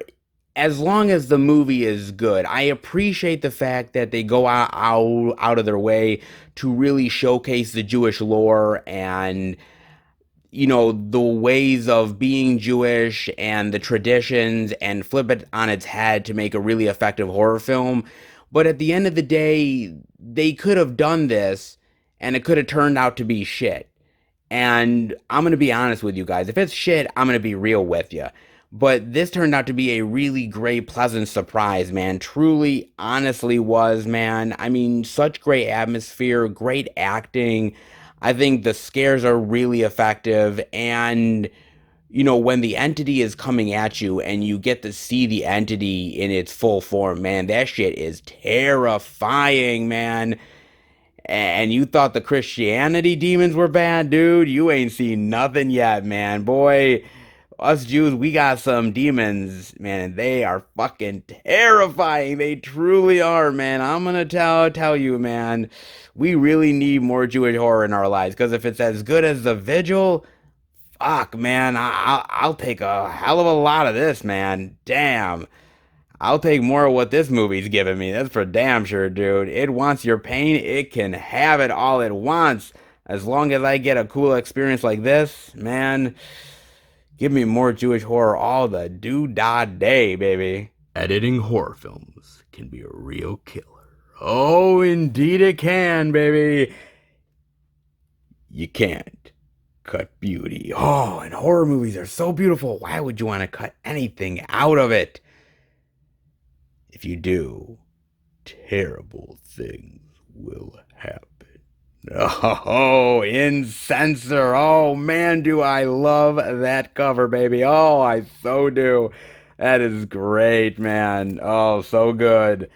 Blood so frightening, disorienting, frankly shocking. I got a chance to watch this on Amazon Prime, and I wanted to because I had heard a lot of things about this movie, man. I have heard a lot of theories, a lot of opinions on this film, and I love horror films so much, and I always like to watch movies that are outside the box, so to speak. And boy, this one seemed like one that was right up my alley. Now, basically what this movie is about is this chick during the 80s. She's part of the British Film Board. She edits horror movies, and this was during the time of the video nasties.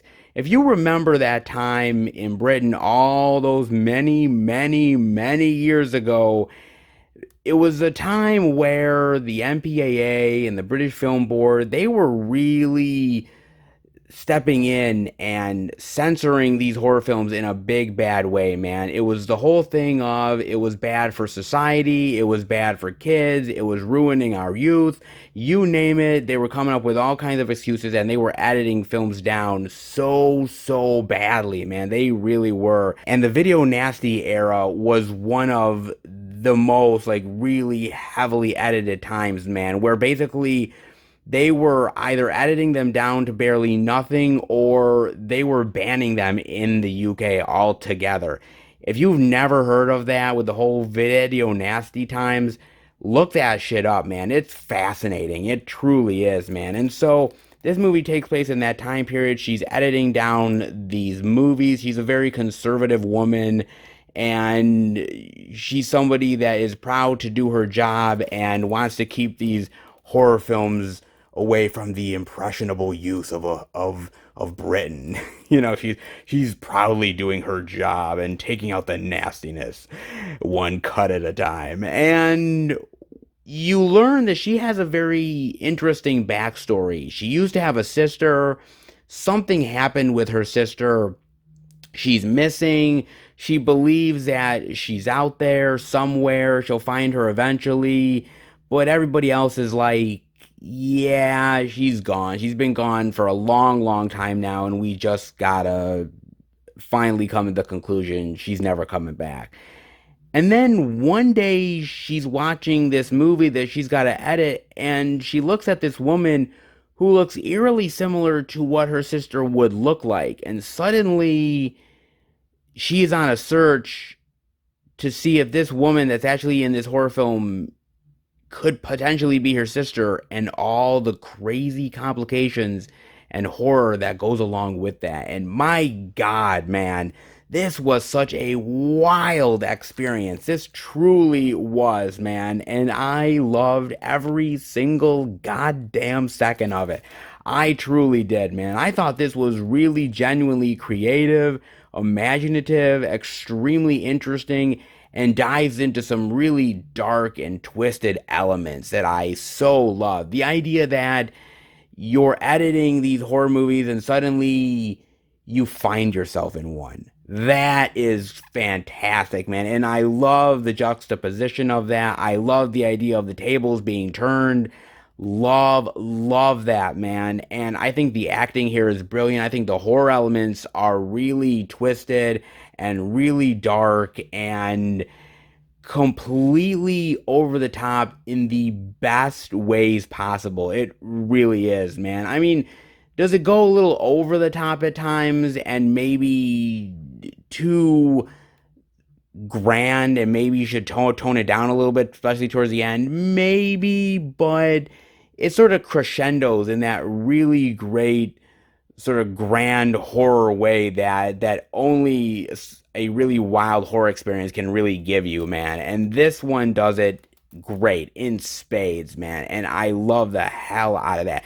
Just the journey that this girl takes of being this very conservative, straight-laced woman, and at the end of the film, she's basically lost all of her senses, all of her sense of being, and has gone completely mad and crazy and insane in search of this person, of this filmmaker that could have the keys to her past. God, I love that shit, man. I love the hell out of it. I thought the kills were really great here.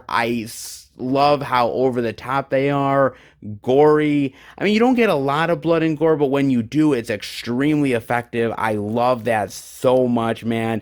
And I love the journey that this woman, this heroine, takes of becoming somebody who is a sympathetic good guy to somebody who becomes a complete and utter bad guy, and how that completely changes her over the course of the film. It's just a great arc that I so love, man. And the movie reminded me of a couple films that I really dig, man. I mean, the idea of cutting films and how that leads to paranoia and you losing your mind.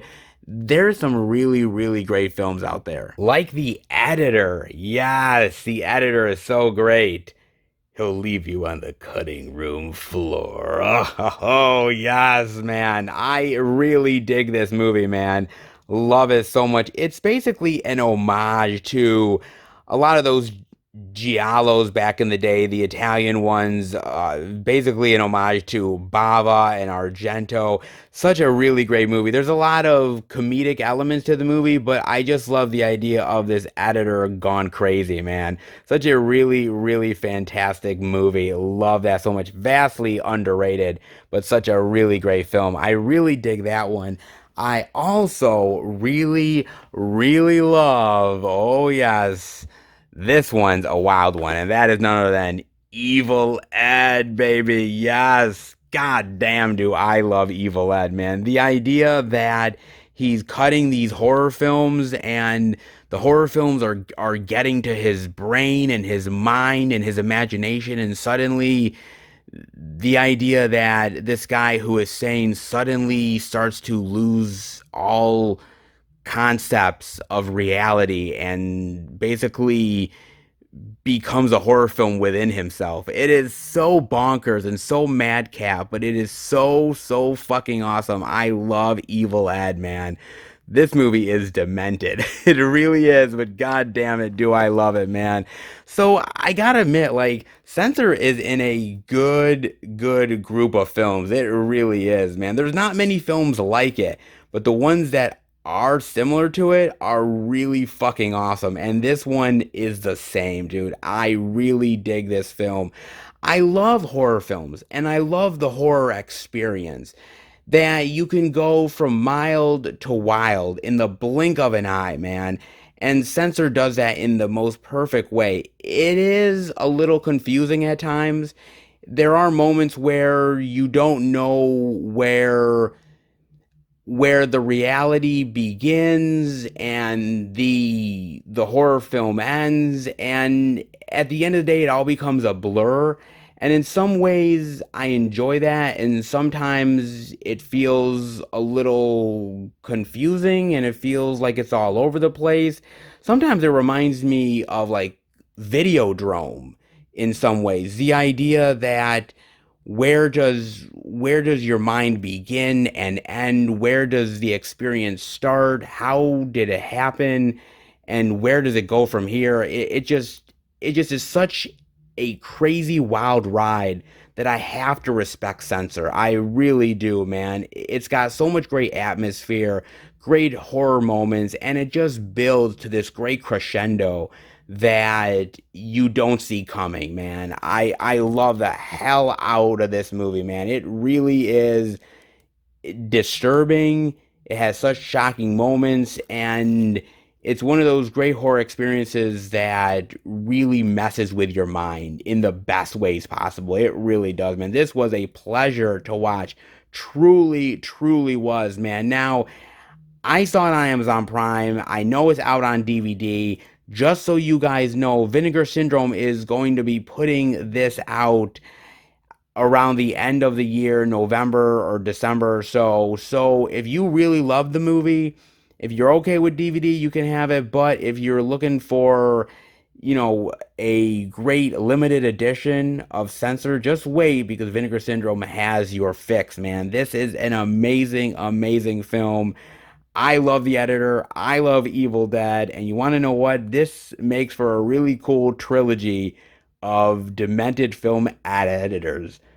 And I never thought that I would say there's a great evil trilogy about killer editors. There's something about that that's just really cool and twisted, and I'm so glad that I have seen movies like this, because man, it's movies like this that make the horror experience so well worth it. It really truly does, man. Such a really fantastic film, man. I can't say all the new horror films out there are all great. A lot of them are just the same old mundane, but then you see movies like Censor and you can see that, man, when they make a really great horror experience, they truly do. And this one is one of those true gems. It really is, man. Fantastic. And my God, what a fantastic, crazy, ridiculous, over the top, wild ride these movies are. Man, I gotta give it to the second Walmer. When they go all out with their madness, they truly do. And this batch was true, true madness. Remember, the U.S. does not negotiate with terrorists, especially intergalactic terrorists. Remember that, damn it. If you're in a domino tournament, make sure you have Snoop Dogg on your side. You're gonna need all the weed you can handle. Never, okay, never, and I mean never, have preteens be your savior against ancient evil. Why? Because they can't even figure out puberty. Do you really think they're gonna save the day? Seriously? The Tooth Fairy will see you now. Bella Thorne on a revenge trip. Well, she could be on a revenge trip with me all day long. Yeah, doubt she'd be interested. But if she was, I am available, Bella. Call me. Oh, the one thing I can't stand about Boys from County Hell, all the damn vampires. Oh, finally, us Jews get our actual just desserts. We finally get some good horror. Man, we've been only asking for it for decades. Damn it. All you Christians take all the good shit. And never censor horror films, because one day you might be in one. Oh, indeed you will. Oh, look at this. My God, man. All the wonderful indie weirdness and oddness, bizarre goodness. Oh, it definitely delivered in a big bad way. And I'm so damn happy. Indeed I am, man. That was sweet. Indeed, man, I was loving all that good shit. I hope you were too, man. Boy, it is a good week for physical media. Indeed, it is so much new releases, indie love, surprises along the way. It's been pretty damn good. I can't say every week is gonna be like this, guys, but as we're heading into the fall, as I've always said, physical media takes a big bump with all the sales and all the great releases, and things are really exciting around this time of year, man. And I think the exciting times are just starting and more ahead, baby. If it's like this, oh, we're in for a treat for many months to come. Let's hope so, guys. Let's hope indeed. But in the meantime, well, all this goodness hopefully translates into the next location. So let's head out for more physical media love. All right, everybody, we are at our fourth final location, and boy, has it been quite the interesting ride for physical media this week. It truly has, but they say you always have the best for last. When it comes to the beast, sometimes it's a little bit of a gamble. Indeed, it is when we are at none other than Best Buy the Beast. Best Buy, baby. And boy, oh boy, as I said, quite a lot of media to show off, interesting additions, very fascinating movies, and a lot of movie discussions to be had. Indeed, there has been. But what about the Beast? What about Best Buy? What will it have in store? New release love, exclusives, 4K upgrades. You never quite know with the Beast. Hit or miss. It's always a gamble going in, but one that may just pay off. The only way to find out is to head inside, so let's go in and check it out. All right, everybody, we are at Best Buy under the new releases, and already I am seeing some new release love worth diving into. Let's get it going, baby, with the DVD only of Cruella for $19.99, the Blu-ray DVD digital for $24.99, the 4K Ultra HD Blu-ray digital for $29.99, and well, Best Buy did have an exclusive only at Best Buy Steelbook, but that went pretty damn fast, dude. So maybe in the future we will see it, but for the time being, we're shit out of luck on this one, guys. But hey, they still have most of the formats for the Cruella love that you can handle, man. Indeed. And I gotta ask a question to you guys. Do you like origin stories? Do you like prequel stories? That is a little bit of a complicated question, isn't it? It honestly is, man, because not all prequels are created equal. This is honestly the truth. Some are better than others, and the problem with prequels or origin stories is that you know where the story is heading. You know where the character goes. So it's not like the movie can really shock you in a lot of ways or really give you a new perspective that you don't already know of. It's possible at times, but very rare. Some are decent, like the Star Wars prequels. I mean, they're not great fucking movies, okay? I'm not saying that they're just amazing Star Wars films. But over time, I think more people have learned to appreciate them.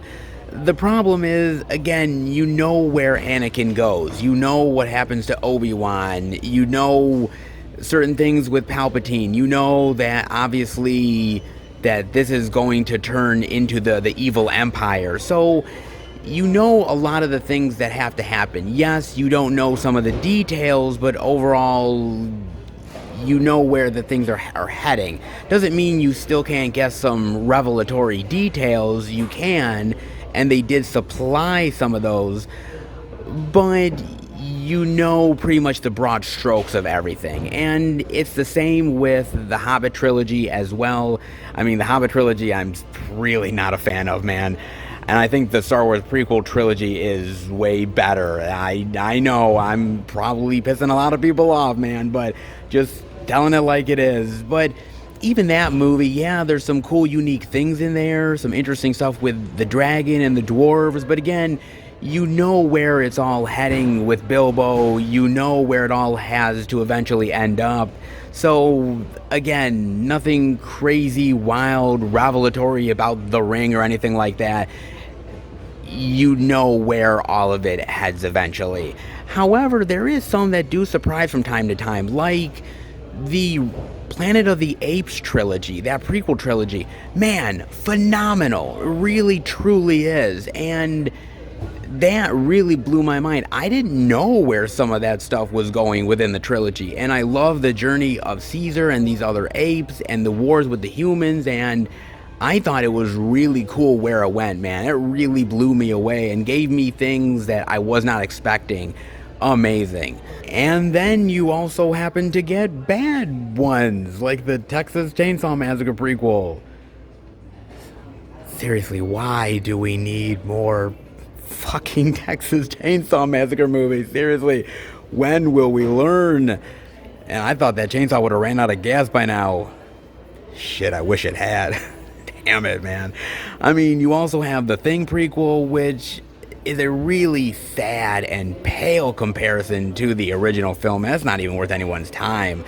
I mean, you do have the Exorcist prequel movies, which actually aren't bad. They don't really deal with Regan or anything. It's more of like the priest in his younger years. It's not bad films, honestly. I kind of dig them.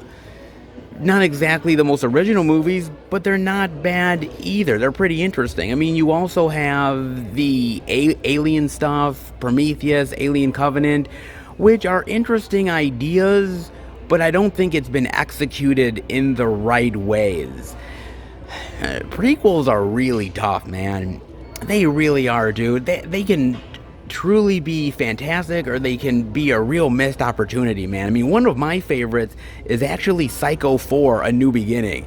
I'm serious, I love Psycho 4, man. I mean, it doesn't blow the roof off of the Psycho franchise, and it doesn't tell you anything you don't already know, but I love diving into the psychology of Norman Bates and why he was the way he was, man. And that movie is awesome, and I think it's fantastic, dude. I think at the end of the day, it depends on your preference in what you really enjoy prequel story-wise, because some that I don't like, you might enjoy, and vice versa. So it really depends on your personal taste more than anything else, but prequel stories are here to stay. They really are. I mean, and especially with Disney, because I think Disney is going to continue down that rabbit hole for a really long time, man. I truly do. I mean, Maleficent made a shit ton of money. Cruella made a decent amount. Who knows what we're going to get next? I mean, Scar and God knows what, man. I mean, they're even going to make a Cruella 2. And I look at this movie and I'm like, they couldn't even get Cruella right in this movie. What are they going to do with a second one? I mean, maybe they'll improve on the shortcomings of this film, and I'd like to hope they do. But Cruella is a fantastic character with a really fantastic idea of an origin story to show how cruel and heartless she is. And this movie just didn't go where it needed to go. Maybe a sequel will? Well, only time will tell, man. But Disney and live action and prequels, hate to say it, man, that shit is here to stay. I mean, you got a lot of great stuff here. A lot of featurettes, bloopers, deleted scenes. I mean, a lot of really great stuff. But the movie, unfortunately, is not really all that wonderful. There's better Disney live actions. There's better Disney prequels. Let's put it this way, man. I appreciate the effort, but at the end of the day, if you're not gonna really go for a really hard-hitting or origin story and really give the fans what they want, why even try? They also finally got in the 4K of the Shawshank Redemption, finally, and what an amazing fucking movie this is, man. Love me some Shawshank, man. God, just for the acting alone, totally worth it. Wish they had the Best Buy Steelbook, but unfortunately, not on this one, man. Hopefully sometime soon down the road for that Steely. They do have that. They also have Stanley Kubrick's Clockwork Orange for $24.99 on 4K, but sadly, yet again, no Steelbook, and that really pisses me off, man, because I really wanted this Steelbook in such a big bad way, man. And before I came here, I ended up actually going on the website to see if I could pre-order myself a copy. It was all sold out, man. Damn. Maybe one of these days I'll pick up a copy, but in the meantime, guess I'm just gonna have to wait my turn. Either that or pay the crazy eBay prices, and you know as hell I ain't gonna do that shit, man. I'll pick it up eventually, one of these days. Damn it. But they still do have a little 4K love, and I will definitely take it, man. Now, I gotta give Malcolm McDowell a lot of credit. I mean, this movie is one of his crowning achievements as an actor, but I really do dig him. He's done like over 270 credits as an actor. That's nuts, man. And some of them are more recognizable than others. I mean, I really love Cat People. I think Cat People was really good. That remake's really cool. I love The Caller. I think like Vinegar Syndrome or somebody put that out not too long back. That's a really cool little mysterious flick. I won't say too much about it, but Malcolm McDowell's really good in that, man. I love that movie. Thought that was really fantastic. I love him in Tank Girl. He's awesome in Tank Girl. I love that movie so much. That is really cool, man. And as a Star Trek lover, I gotta mention he was really great in Star Trek Generations as Soren. He was really cool, really effective bad guy. I really love that. Really using like the time loop stuff to his advantage. I thought that shit was really creative and fantastic, and he played a really evil bad guy, man, with evil intentions. I thought he really fit well with that, man. Most people know him as Dr. Loomis from the Halloween remakes. Why? I mean, seriously, man, those are really bad Halloween movies. And I never really liked his take on Dr. Loomis. I never really did, man. I mean, it's not terrible, but it's a real pale comparison to Donald Pleasance, man. I mean, okay, but not great. I'm glad he got to be in a horror franchise like that, but man, the Halloween franchise has seen better days. And he's a good actor, and he does well with the material that he's given, but it ain't much, man. When you're talking about Malcolm McDowell, you're talking about an actor, a thespian. That's who you're talking about, man. And you know, when you give him a role, give him a juicy, really great role that he can sink his teeth into, man. That's something that this guy really loves, man. I mean, something like Blue Thunder or something like that, they really do love those type. I mean, that's the actors that he is, man. A theater guy, thespian, he loves that shit, man. And so, to me, you want to give him some role that's really meaty and worth it. And trying to ape off of that Donald Pleasance, yeah, it didn't quite work. But again, when he is great, he is great. And he is amazing in Clockwork Orange. He is absolutely phenomenal. And he really was so terrifying and yet likable and entertaining, and he really made that character the icon that he has become. And as I said before, casting is huge. If you get it right, it will pay off in spades. And when you get Malcolm McDowell for a really great role like this, it will pay off. I mean, the movie was in the early 70s, and you really saw the potential of what that actor could really do, man. And this movie and showed it off in extraordinary ways, man. Such a phenomenal movie. Sometimes a very hard movie to watch, but incredibly entertaining. And when it's from the master Stanley Kubrick, it's always the best. Come on, man, it is. And speaking of more 4K love, Unbreakable for $22.99, and sadly, yet again, no goddamn Steely. Son of a bitch, man. Boy, I'm telling you, Best Buy, the Steelbooks are becoming so popular now. They really are, and they're going so fast that you really do need to pre-order that shit immediately, man. Because if you want it, you gotta get it, because it is selling out like hotcakes as of recent, man. I mean, the same thing with Mortal Kombat, and with Vertigo, and Rear Window, and Shawshank, and Cruella. My God, man. Damn. Steelbooks are really popular.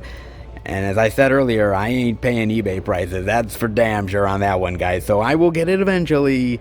Patience will pay off. That's for damn sure. But Again, I am so glad that this gets a 4K love to remind people how damn good this movie is. And I really love a good, unconventional comic book superhero tale. And this is definitely one of them. Top tier, dare I say.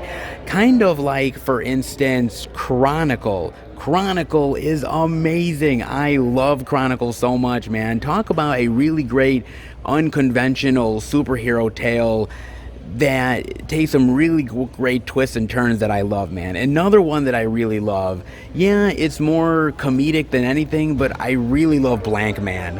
I really do, man. Blank Man is awesome. Blank Man is so cool, man.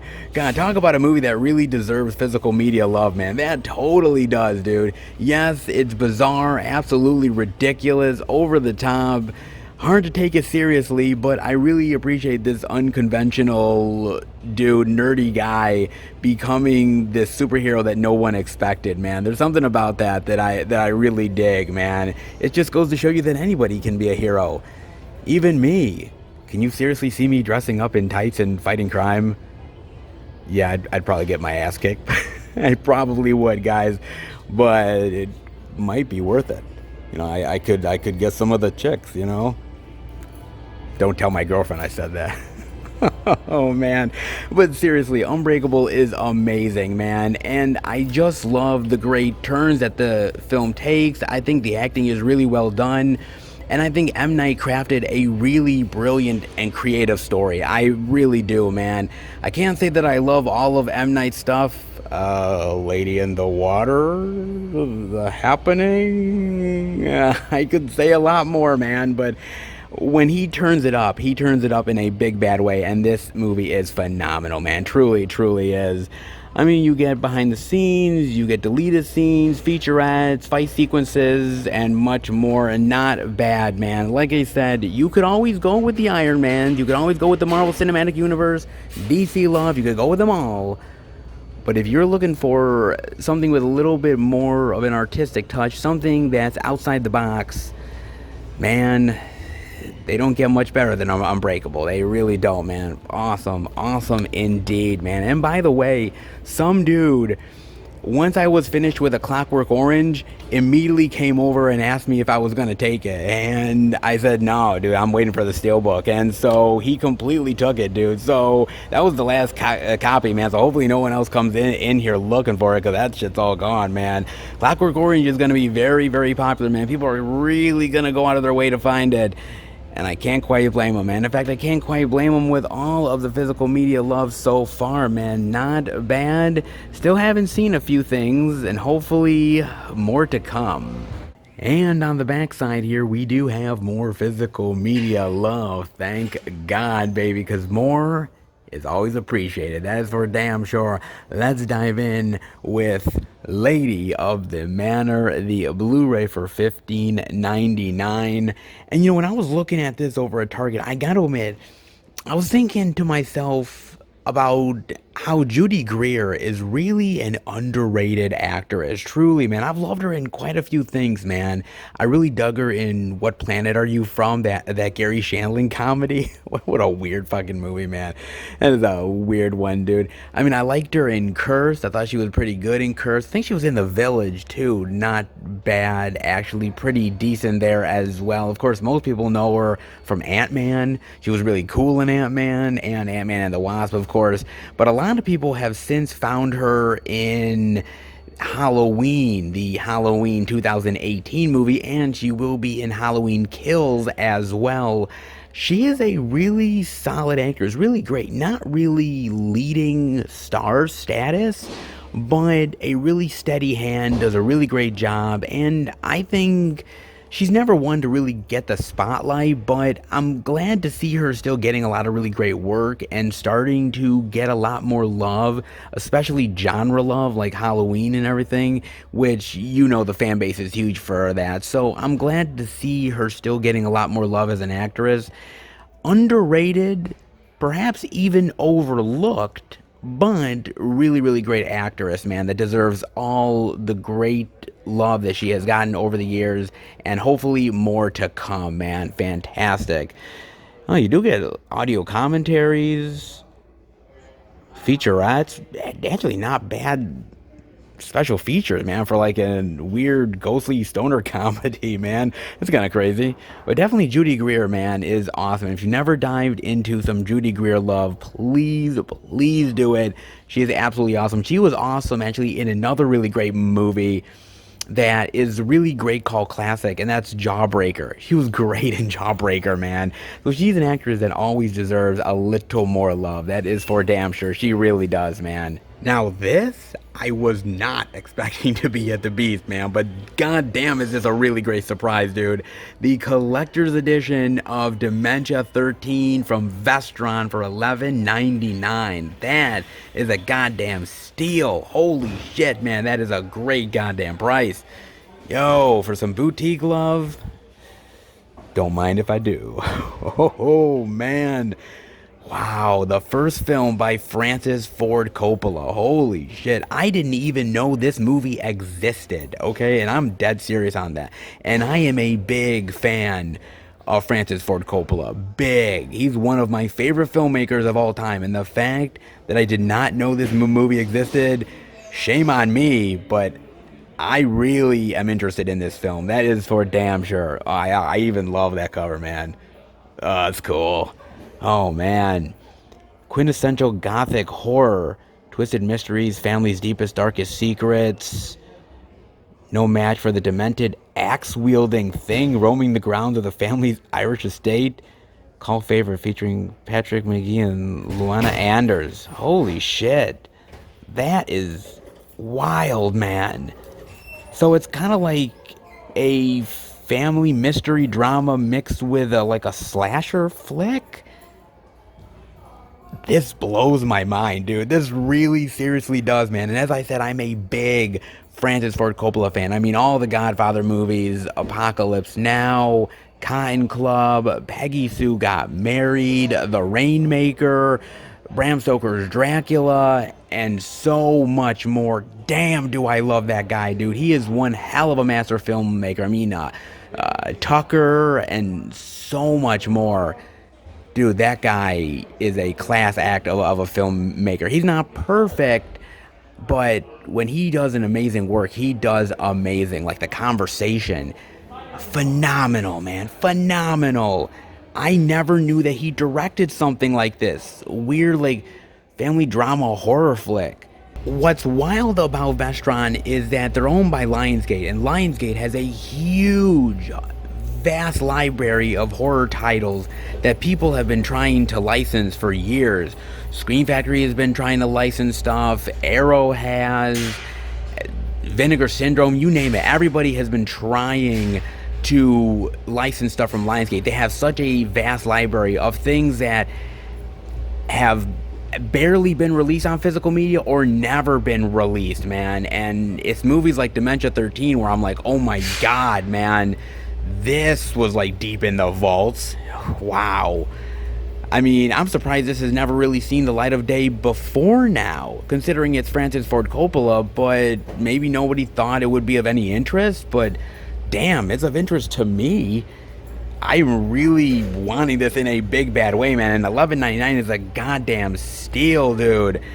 It's always fascinating me about directors, man. I love certain directors, but going back and seeing their earlier films, you really get a taste of how they are before the fame and before, obviously, they became the artists that we all know and love. And it's movies like Dementia 13 that looks really fascinating to me, and I cannot wait to dive into this, man. I can't say I love all Vestron, because there's certain Vestrons that I'm not really a big fan of, but man, when Vestron really invests in a title, they really do it, man. And this one, unknown Francis Ford Coppola love, damn, that is worth diving into. That is no lie, man. Introduction by Coppola, audio commentary, prologue, dude, oh my god, man. It just goes to show you that if a studio really wants to, they can put out some really unique titles, things that you've never heard of. There is still so much physical media out there still yet to be explored. So many unknown movies worth diving into. And this proves it yet again. Family. It might as well just be called that. Fuck saying Fast and Furious, man. Just call it family. Jesus, man. Oh, good Lord. This piece of work. Fast 9, the Fast Saga, the Blu-ray DVD digital for $24.99, the 4K Blu-ray digital for $29.99, and oh yes, we are seeing a little bit of exclusive Best Buy Steelbook love for $34.99. Oh man, look at that. That was kind of cool. It wouldn't get me to buy the goddamn thing, but it still looks cool regardless. And can somebody explain to me why John Cena has resting bitch face? I mean, seriously, they would call it mean mugging, but I'm calling it resting bitch face, man. I'm serious. Oh, John, you've been done better in all other movies. This one, man, it fucked you over, bro. Fucked you over big time, man. Vin Diesel done screwed you bad, bro. Oh, man. Then again, he's done a lot of people bad in the franchise. You ain't the only one, and you certainly ain't gonna be the last, because we got 2 more movies in this motherfucker. 2 more. Fast 10 and Fast 11. 2 more movies to go. And God help us all, man. I mean, seriously, what are they gonna do in those movies? I mean, they went to the goddamn space, in outer space in this one. I mean, are they going to land on the moon next time? Are they going to go to Mars? Oh, I can't wait for that one where Vin Diesel is going to say about the line, "Get your ass to Mars." Oh, fuck you, Vin. Seriously, if you say that, oh man, I'm going to reach through the screen and choke your ass. I mean, come on, man. Or this one, though. He'll land on Mars, plant the American flag down and say, "One small step for man, one big step for family." Motherfucker. Jesus. I don't know, man, because this franchise has continued to try to one-up itself over and over and over again, and it's gotten to so ludicrous levels that nobody can really take this shit seriously anymore. And I was talking to somebody recently where I was like, do you remember the first Fast and Furious movie? It was just about cars and this undercover FBI agent trying to take them down. How did we get here? Man, how did we get to where we are, where they're literally in space now? This series has went so off kilter and so over the top that I don't know if it can really reel itself back. I don't know if it can. I mean, maybe, never say never, but at this point, we're just going so ludicrous and so highly ridiculous that there's nowhere else to go than up, I guess. But where's the ceiling? With this franchise, I don't think there's a ceiling, man. I really don't. And every franchise gets here at some point. Every franchise eventually jumps the shark, man. I mean, look at the Halloween franchise. Eventually, they had the Druids and the Rune Stones, and, you know, Freddy Krueger had the whole thing with the 3D and these 3D demons popping out at you and coming at Freddy. They've had those. And as much as I love Friday the 13th and Jason Voorhees, we have Jason Goes to Hell. I like it, but I mean, we're doing body hopping, Jason's Heart, which turns into this huge gigantic turd that that is squiggling into people's mouths and shit. Like, what the fuck, man? I mean, we have a lot of franchises that go way overboard, man.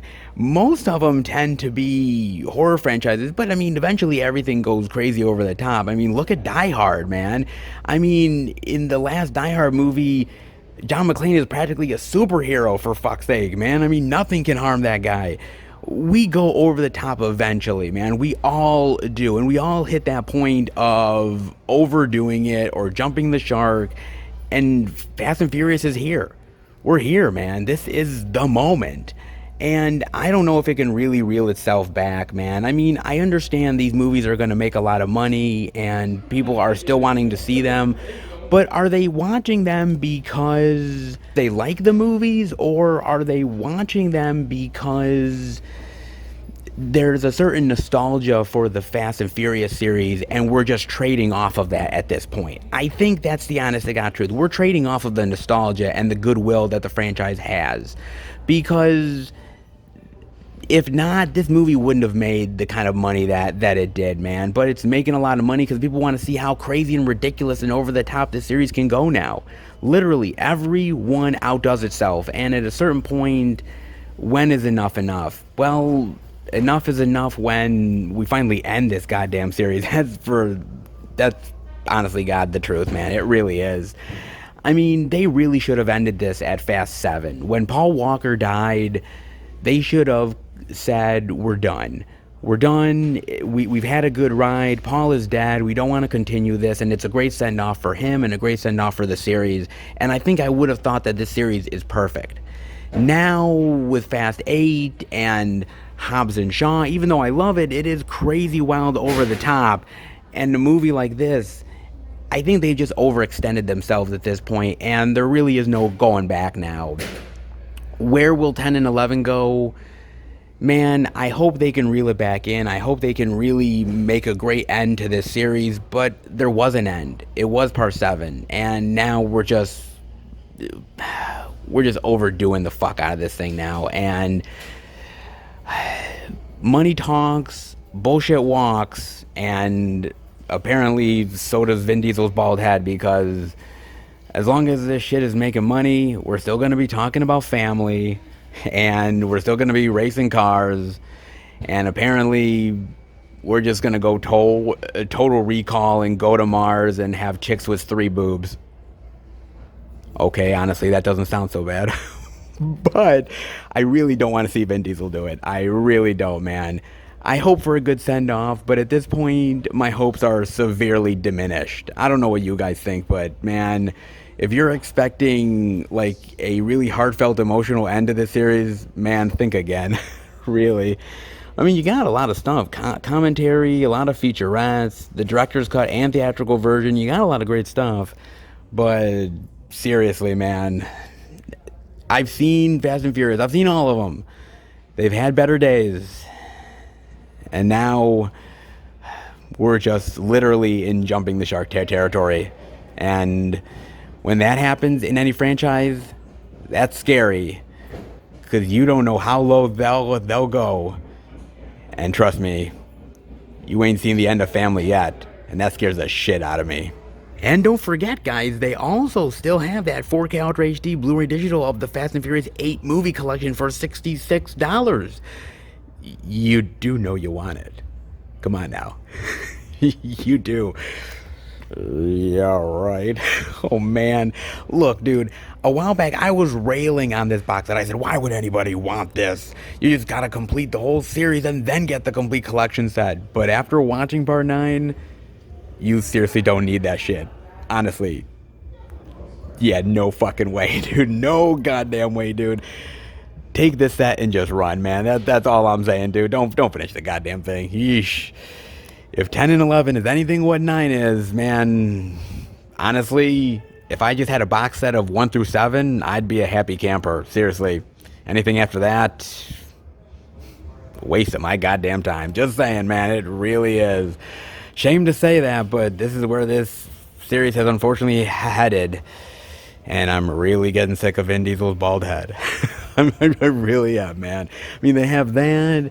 They also have the Chucky Complete 7 movie collection on Blu-ray for $37. And that's not bad, actually. That's pretty good. I love Chucky, man. And what a great time to revisit it just in time for Halloween, baby. Don't fuck with the Chuck. Just watch him slaying a lot of stupid motherfuckers. Love that, man. I mean, they do over here have that 4K Ultra HD Blu-ray collector's edition of Prince of Darkness, which is amazing. I actually had a coworker at work recently watch this, and they fucking loved it. And I'm like, I knew you would, man. He loves Carpenter. Dude, Carpenter is classic, baby. And this is a really fantastic movie, man. I love Alice Cooper in here. I love, like, the the green ooze of evil. Like, so good, man. Ah, such a great fucking movie, man. That's a great one. They also have Ghostbusters 2 on 4K as well for $18.99. Pretty solid, man. And just in time for the new Ghostbusters movie coming very goddamn soon, man. I am looking forward to that, man. Ghostbusters 2 is really good, vastly underrated. Love Vigo the Carpathian, man. Love that shit, dude. And Rick Moranis got laid in the movie. I mean, come on. Rick Moranis and Annie Potts had sex. That alone is worth the price of admission, goddammit. So good, man, with the pink slime. Love that shit, man. Yeah, not as good as the first Ghostbusters, but still pretty damn good, man. Love that, dude. Love that. And I'm loving what I'm seeing, man. Not bad. Not crazy plentiful, but not exactly terrible either. Best Buy did a decent job, all things considered, baby, and I will definitely take it. All right. Let's head out. These didn't do half bad this week. I thought there was quite a bit of variety, more than I thought there was gonna be. Yeah, those damn Steelbooks, man. I wish Best Buy would get in more Steelbooks, because I definitely want to see them. I want to hold them in my hands. I would like to buy some of them. Apparently not. I will eventually get my hands on them, trust me, especially that Clockwork Orange Steelbook. One of these days, damn it. One of these days. In fact, the guy that took that last copy of the regular 4K was talking to me, and he's like, dude, if you want it, it's yours. I said, no, I am waiting for the Clockwork Orange Steelbook. I will get it eventually, even if I have to murder somebody. I'm gonna get that shit. Okay, but no, he was incredibly nice, man, and he actually came in here for Clockwork Orange, and so he was like, dude, if that's the last copy, he was gonna be so pissed. And I'm like, dude, I wouldn't do that to somebody, man. I wouldn't do that at all. Trust me, man. If he wanted it, he was gonna get it, and I definitely wanted to give it to him. So I'm glad that he got his copy, and I'll eventually get mine at some point. The same with Unbreakable. Hey, when I want my Steelbook love, I want my Steelbook love, and I will get it one of these damn days. Come hell or high water, it will happen. But outside of that, look, Best Buy definitely had a lot of really great stuff to show off, man. Great new releases, indie love, Vestron love. Who'd have thought that one, guys? Hell, I didn't. Them pretty solid stuff overall, man, and Best Buy definitely did their thing this week. Only wish they would have had the Steelbooks, but hey, as a physical media lover, when it comes to in-store love, it isn't always perfect, and I'll take what I can get. That is for damn sure. I hope you guys agree. Any physical media love is good physical media love regardless, because us physical media lovers, man, hey, we'll take any love that we can find, and sometimes it's plentiful, other times it's a little more on the empty side, but regardless, our love knows no bound. That's for damn sure. Hope you agree. I definitely do. But enough of Best Buy. How about we go home and finish the video? Alright, everybody. That'll do it for the Blu-ray and DVD out and about video this week. And man, we got some of the best, baby. We did last week, this week, and I think the fall is really going to deliver in a big bad way, baby. I do indeed, truly. Oh, new release love, indie love, exclusives. Ooh, man, why can't every week be this damn good? Why can't it, man? Oh, I can only wish.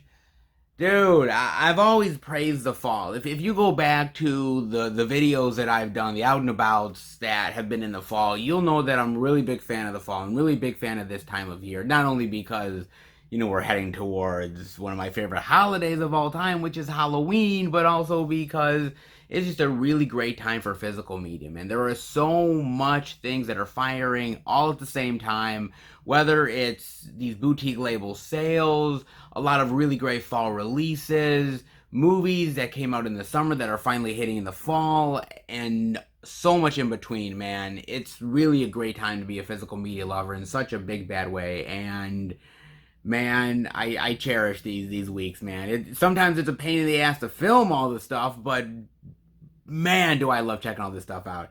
I truly do. It's utterly remarkable, man. Love this time of year, man. I truly do. Hope you guys do as well. I mean, if you're a physical media lover, why wouldn't you? But it is so damn good, man. Well worth it for anybody who loves movies and physical media. That is for damn sure, baby. So I hope you ended up finding something good. If you did, definitely let me know. As far as I'm concerned, well, some pretty cool stuff I got this time around, guys. So a while back, I talked to you guys about the Arrow video sale that happened. And I had gotten a couple releases here, a couple releases there, but I had told you that I did get more. And I was just waiting for the titles to actually come in. And indeed, they finally did. Oh, yes, baby, they did. Man, I got a pretty decent haul, man. There were some titles that I was looking for, and the sale definitely supplied me with some great physical media love. So let's dive into what I got from this sale. And that is none other than The Sender. Ooh, he has the power to make you live his nightmares, and he's dreaming about you. Ooh. And indeed he is. Oh, look at that cover, man. That's great. Your dreams will never be the same. Oh, man. I had heard about this movie, and I was never really like someone that was gonna pick the title up, but it was for a great price on the Arrow website. So I was like, okay, you know, I'm gonna give this thing a go. I'm gonna really want to check this thing out, especially for the price it is. So why not, man? Basically, it's like this psychological shocker type of thriller movie. Basically, it's this guy that, you know, conjures these nightmares and these imagery to people, and it's sort of this mystery of who he is and what he is, and you know what happened to him. And it's this very interesting, fascinating movie. Really well done, man. Pretty solid. I love the effects in here, the acting. I think everything's really well done, man. It turned out to be quite the gem, honestly. And I was not actually expecting that, man. You know, sometimes you do these blind buys and you're like, I don't know. It could be good, it could be shit. Trust me, I've had a time or two when I bought some stuff for really expensive prices that turned out to be total shit. This, pleasant surprise. Damn glad for it, man. Not bad indeed. A gamble that definitely paid off. I also ended up getting the Blu-ray of Terry Gilliam's Thailand. Oh, yes. More Terry Gilliam love, baby. And as you guys know, if you've been keeping up with the channel for a long time, you'll know that I am a huge Terry Gilliam fan, man. I love so much of his work. Brazil, Fisher King, Fear and Loathing in Las Vegas, and so much more, man. He is one very fascinating director. He truly is, man. I mean, The Adventures of Baron Munchausen, man, and Time Bandits, and so much more. He is amazing, man. And I've heard mixed about this movie. I have, and I haven't gotten a chance to watch it yet, but I wanted to get it because it's Terry Gilliam. And if you guys have a favorite director out there that you love, good, bad, ugly, you tend to want to get all of their filmography. Not saying you like everything in their filmography, but if you really support a director, a filmmaker, somebody that you're deeply passionate about, you want to make sure that that filmmaker is represented in the best ways possible. And I wanted to have them represented here in a big bad way as well. It sounds very interesting. This little girl who is almost in her own sort of dreamland scenario, and all the misadventures that she deals with, whether it's like the death of her parents and meeting these quirky people along the way and how they take her in. And I know a little bit about it. Not saying it's perfect. Look, let's be real. Terry Gilliam isn't exactly the most perfect director of all time. Sometimes he's not exactly the greatest, and sometimes he falters. The Brothers Grimm, anybody? Yeah, it's not great sometimes. But look, he's extremely imaginative, extremely creative, and he does things that are outside the box. And sometimes filmmakers can be really formulaic, but not Gilliam. And at the very least, you've got to appreciate that. And I definitely do, man. we'll see how this adventure goes. Hopefully a good one, as I'm a huge Terry Gilliam fan, and I am always hoping for the best for that guy. Always, truly do, man. We'll see how this one goes. I also ended up getting the Blu-ray of Animal Factory. Oh, yeah. My God, man. Animal Factory. Boy, I watched this years and years and years ago. I think I watched it on like Cinemax or something late at night when I was much younger. And why I remembered it the way I did was because I was like, wait a minute, is this the movie where like Tom Arnold is trying to rape Edward Furlong? and and I was like, yeah, yeah, this is that movie. And I was like, oh man, God, that's the like if the one thing that you randomly remember from a movie. I remember Tom Arnold trying to rape Edward Furlong. I have no fucking clue. Man, I was like, oh, okay. But I remember really digging this movie, man. And what an incredible cast. I mean, Willem Dafoe, Edward Furlong, Steve Buscemi, Tom Arnold, and a host of other ones, man. I mean, my God, this cast is fantastic. And directed by Steve Buscemi as well. I always really dug this. I thought it was a really solid prison drama, man. I really did. I really dug this one a lot, man. And I kind of miss those old school Edward Furlong days, man. I mean, T2 and this movie and some of the other stuff he did, man. I miss Edward Furlong, man. I know he ain't what he used to be, but you know, back in the day, man, he was making some good shit, man. So American History X, yeah, he was doing some really solid stuff, man. And Animal Factory is one of them. Unfortunately, it's kind of one of those movies that has been forgotten over the years. Like when you think of prison drama stuff, you think of Oz or Orange is the New Black, or you think of Prison Break, you know, or other movies like, you know, Lock Up or something like that. But Animal Factory is not really one that comes to mind. But I think it should be because it's pretty gritty, some great performances, solid directing. And then you got Willem Dafoe as like, you know, this protector of Edward Furlong, man. And if anybody was gonna protect me in prison, I'd actually want it to be Willem Dafoe. I'm not gonna lie, he's one badass motherfucker.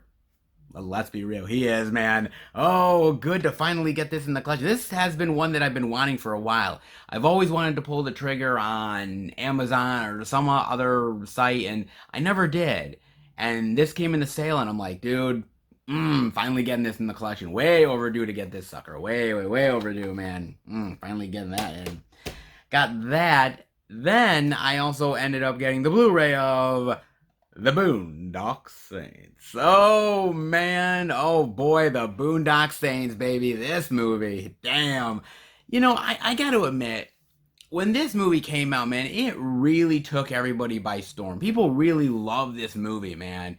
I mean, there are people who don't like this movie, but the people who love it, they are passionate about loving this movie. And I can see why, man. It's got great set pieces, great characters, iconic moments. I can see why it's really built up the following that it has. And I've always appreciated, man. I've never had it on physical media, on DVD or Blu-ray before. And I forgot that Arrow had even put out an edition of this, man.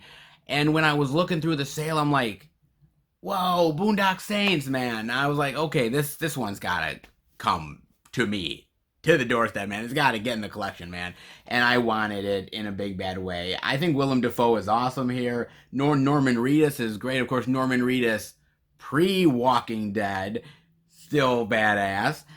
Billy Connolly is great here as well. Sean Patrick Flannery is awesome. I think the imagery is great. I love the gunplay. So cool. And how many times do you really get to see Willem Dafoe cross-dress in a movie? He's either protecting Edward Furlong in prison or he's a cross-dresser. Which Willem Dafoe do you prefer? Either way, the man pulls it off, man, and he is one sexy ass drag queen. Oh, oh man. No way. But still, like, really great fucking movie, man. Love this. Glad to finally have it in the collection, man. And last, but certainly not least, this has been one that has been kind of on my radar a little bit. Finally pulled the trigger for a really great price, and that is Beyond Reanimator. Oh, look at that slip, baby. Oh, that is such a nice slip. Look at that. Woo! That is such a great slip. And on the inside, oh, the artwork as well. Look at that. Cool. Oh, with that green serum. Yes. Ah, Jeffrey, you one devious motherfucker. Oh man, oh man. You know, I love Reanimator. Love the original Reanimator, man. One of my favorite fun horror experiences. I love it. Every single Halloween season, Reanimator is a must watch. Easily a must watch. And the sequels have always been a little bit hit or miss. I do really love both of them, but do they compare to Reanimator as far as like the greatest classic horror that it is? No, not really, but I still think they're really fun experiences. I mean, this movie is a little bit more cheesier, a little bit more low budget, a little bit cheaper, but I still appreciated the crazy, wild, wacky effects in the movie. I still love Jeffrey Combs, man, and I love his character, man. I really do. I just think he is awesome, and I've always thought that he's always played one of the best perfect sort of mad doctors. And he does such an amazing job with this role through all three films. And again, even if the movie is lesser than the other ones, Jeffrey Combs always brings it. And I love this character, man. And I just love being in this sort of prison setting and how like sort of the doctor manipulates this guy that is coming in, and they have this sort of sordid history with one another, and sort of all the crazy wild, you know green juice and reanimating dead corpses and people coming to life and craziness in the prison. It's not perfect. It's got its faults, man. And some of the other actors are not exactly, the greatest thespians of all time. But I think the effects make it work. I think some of the performances, especially by Combs, is awesome. And I love sort of the prison setting and all the crazy wild shit that can happen, man. Weird rats and people injecting themselves and exploding all over the place. My God, man, it looks like they had a wild time with this, and you got to appreciate it at least for that, man. At the very least. Good Lord, man. I actually, when I ordered it from Arrow, I didn't really think I'd even get the slip with it, but man, I'm so happy to get the slip with this, and now I have to get Bride of Reanimator. Yes, I have Reanimator, I have Beyond Reanimator, and now I have to get Bride. I know I'm late to the party on it, but trust me, one of these days, I will get Bride. Trust me, I will, guys. Indeed, I will. But in the meantime, more Reanimator love. How could I easily resist for an amazing price? Why not, man? Dead reanimated corpses makes me a happy man. A wickedly devious happy man, indeed. Oh, indeed it does, man. And my God, the Arrow video sale came to my doorstep in a pleasant way, man. Oh, physical media and a good old-fashioned sale. No physical media lover can resist it. I'm jonesing for the next sale.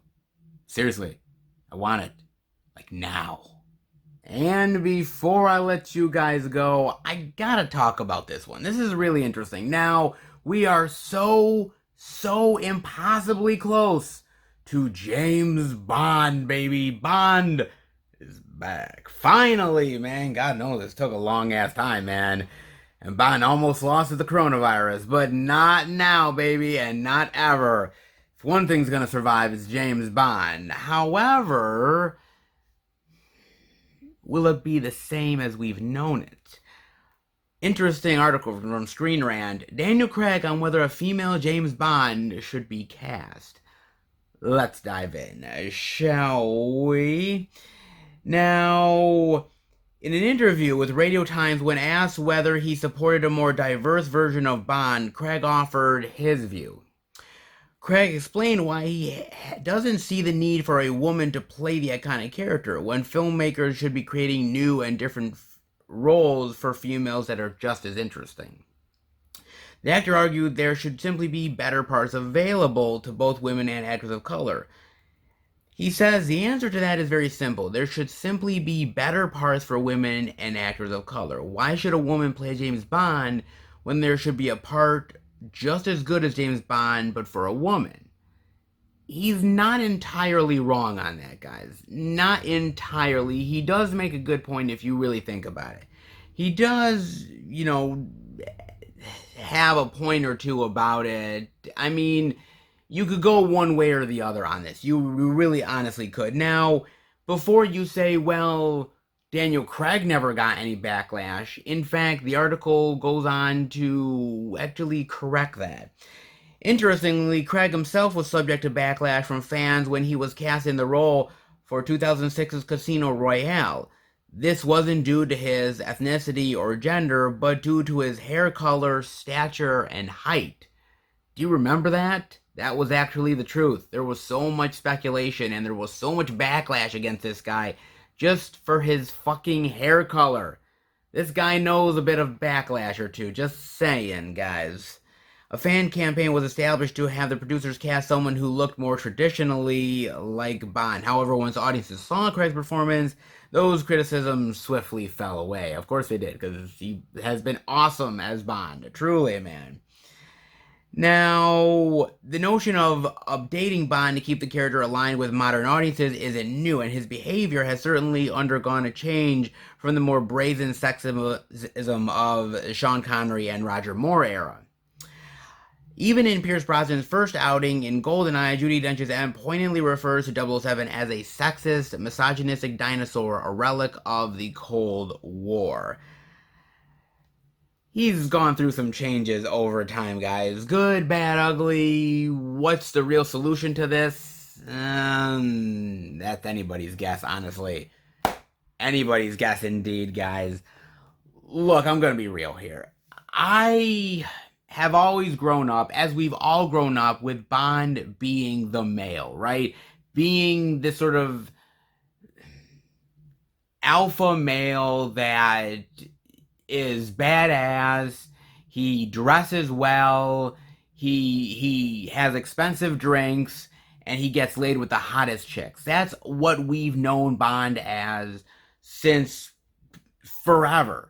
Since the very beginning. That's how we've known that character. That's how I'm pretty sure the books are, and that's how the films have been. And is it worth it to change it? What I will say is this. A lot of franchises and a lot of other iterations and series are really struggling with this notion. And sometimes it's easier said than done. Because if you look at something like Doctor Who did the female, right? And there was so much backlash and there was so much hate towards this woman coming in and playing the Doctor. And not like all these other actors hadn't gotten some sort of pushback from time to time, because you don't know what they're going to do with the role, and I don't know if this person really fits in it. But this one more than most, man. And I think it's been a pretty successful run for her so far. Not perfect by any means, but not exactly the disaster that everybody was thinking it was going to be, right? But then again, Doctor Who is different because it morphs and changes every few years, and you can have somebody play the female and then you could go back to playing the male character, and it's all the same person at the end of the day, just in a different form, man. And there's been old guys that have played the character, there's now been females, and everybody in between. So you can do that, and there's a little bit of leeway there. Bond is different. Bond is incredibly different if you think about this. I mean, think about Daniel Craig. The idea that we are in 2021. We are ending his run as Bond with this movie. He has been Bond since 2006. That is crazy, man. That is ridiculous. Literally, it's been, 15 years or more of him playing that character. and just being known as Bond. And that's wild to really think about that he's held on to those reins for that long. And yeah, we could say that, some of the movies, were prolonged and didn't come out when they needed to. And technically, this movie should have been out, like last year. But, look, man, there's been so many delays and backups and everything like that, that the fact that he's held on to this is crazy, man. And look at Connery. I mean, Connery lasted a long time. Sometimes when you establish somebody as Bond, you could literally be living with that character for at least a decade and a half.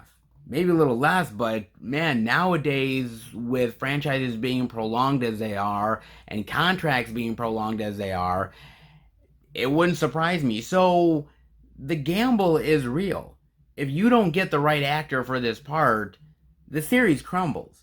And I'm not saying that you can't get a good female or a great actor of color in this role. It is possible. I mean, everyone has talked about Idris Elba coming in and taking over for Bond. I don't really see Idris Elba playing that character. I mean, he's capable, don't get me wrong, but I think he's a little bit past, I think, the age, at least for me, and I never really felt that he was good for that. Somebody has said Henry Cavill, who plays Superman, he could come in. Again, don't really see it. But you know who I do see? I see Tom Hiddleston. Because I look at Tom Hiddleston and he's got that Bond-esque look to him. Maybe he's not exactly as buff as what a Bond normally could be, but you could always work on that. But with females, it's different. And it's always been different for females. From the very get-go, it has been different for female actresses. They're always set to a different standard. And this is true time and time again. I mean, it was always a bit of a touchy thing, even if you go back to the Alien franchise. Remember, Ripley was originally supposed to be a man. It was not supposed to be a woman. And when Ridley Scott and them ended up putting Sigourney Weaver in the role, there was a lot of people who were very hesitant about that and were a little bit on the nervous side of like, how is this going to be perceived? Like, is this woman who's going to be the heroine that saves the day? I don't know if this is really going to work. And they thought about the changes and they just went with it. And now we don't even think anything of that anymore. It's just second nature. She's Ripley. Ripley is badass. That's how it is, man. But that's not to say that it's been easy for everybody, because it hasn't. There's just been a lot of criticism taken towards these actresses over the years for a numerous amount of roles, whether it was even on the CW with Supergirl. That chick's gotten a lot of criticism, if you really think about it. You think of the new series now of Batwoman, and those actresses have taken a lot of heat for a lot of stuff, man. I mean, and it continues. I mean, even you look at the Fast and Furious franchise, that's a male-dominated franchise. Yes, you have some badass chicks coming in every now and again, but they have to look sexy with the makeup, wear skimpy clothing, and then maybe now and again they can do some badass shit to really prove themselves. But nowadays, times are changing, slowly changing. We're still not 100% where we need to be or where we ought to be, but I think characters like Black Widow have really propelled us into certain changes. I think that certain franchises are taking a chance with more female heroes, but even now, the stigma is still there. You look at somebody like Captain Marvel, which I think Brie Larson has done a good job, but if you really look at Captain Marvel, Brie Larson is not like the sexy hot babe in that movie. She's very, very tomboyish. She's very tomboyish, and she comes off like, just one of the guys, and not extremely feminine. And I think a lot of people are like, oh, I don't know about this, man. I mean, yeah, you can be Captain Marvel, but maybe still be a female. It's tough, because any person you put in the role of Bond is going to be criticized. I mean, Daniel Craig was there. Well, he didn't have the dark hair. His height. I mean, look, Hugh Jackman got so much shit for Wolverine. And of course, now we just think of Hugh Jackman as Wolverine. He's badass. He is Logan. But again, remember, everybody was talking about his height and the look and everything. And again, we're gonna nitpick everything. We are, because these are special characters. We've lived with these characters for decades, for generations, and you don't want to see a franchise go the wrong way. And that's the big thing about it, because we're always really precious about our movies and our properties and things that we love and cherish, and we don't want to see them be ruined by choices that could have been avoidable. And I look at somebody like a female coming in as Bond, and the whole dynamic is going to change. And where do you go with a female Bond? Do you stick with the same sort of male tropes just in a female Bond form? Do you change it up completely? There would be so many questions, and it's hard to know the right balance of where they would have to go with that. And even with, a character of color, I'm fine with it. I'm 100% okay with it. I think there's really great actors out there who could do it if possible. But again, how do you balance a character who has been this sort of standard white heroic male for a long time and then put him in a different form? We should be fine with it. At the end of the day, this should be a no-brainer, right? Fine. It doesn't matter whether it's a white male, black male, Native American, gay, lesbian, straight, bi, transgender, female. It shouldn't be a problem. But it is, because we're so used to the status quo. And deviating from that, man, that's tough, man. And I think we're fine with it in small doses. We can deal with it in small instances. But to have a huge major change, that is not an easy thing to do. And how do the producers of Bond do this? I mean, Daniel Craig is someone who actually a long while back was okay with a female or a person of color taking over. If you remember, he did interviews where he was okay with that. Now that's changed, because I can't blame where he's going with that. Basically, he's saying, look, Bond is established. It's how Bond is.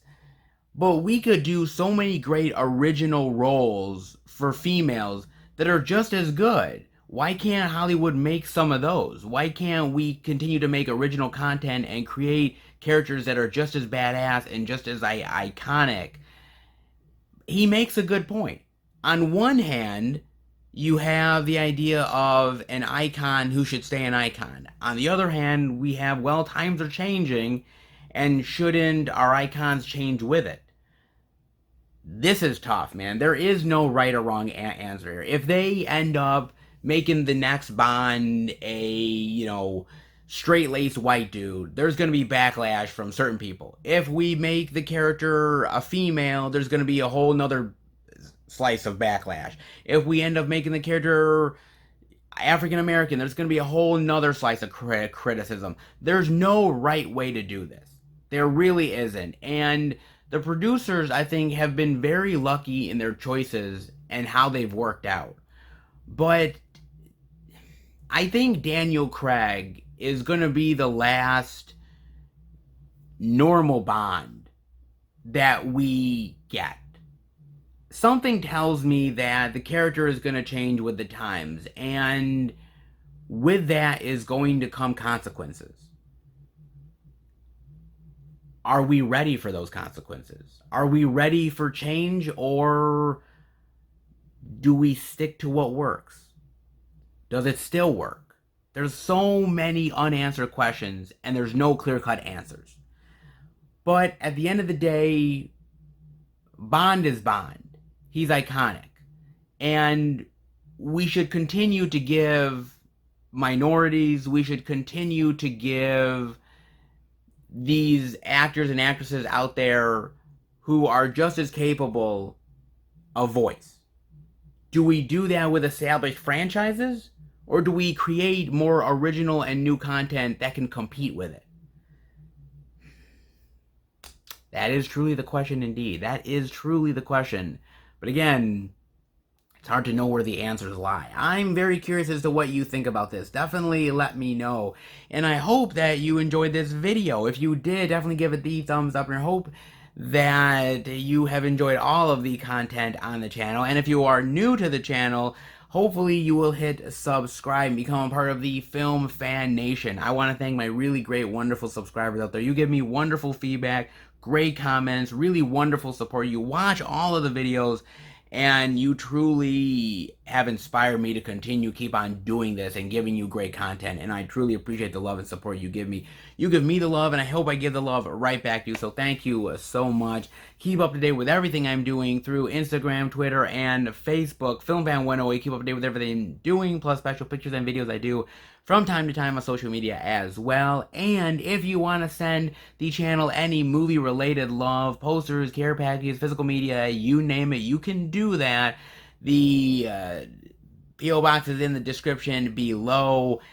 Again, it's not expected, but it is appreciated. You guys have went out of your way to say, hey, Seth, we are very interested in wanting to send you stuff, and where do we send it? And I have done this P.O. box for you guys, and you guys have really blown me away with everything that you've gotten and sent to the P.O. box. And it's been phenomenal. It's been amazing, crazy, wild ride, and I can't wait to see where it goes next. So guys, thank you so much for the love on the P.O. box. If you do want to send anything, again, the P.O. box is in the description below. Can't wait to see you what next adventures the P.O. box holds. But in the meantime, hope you guys enjoyed this video.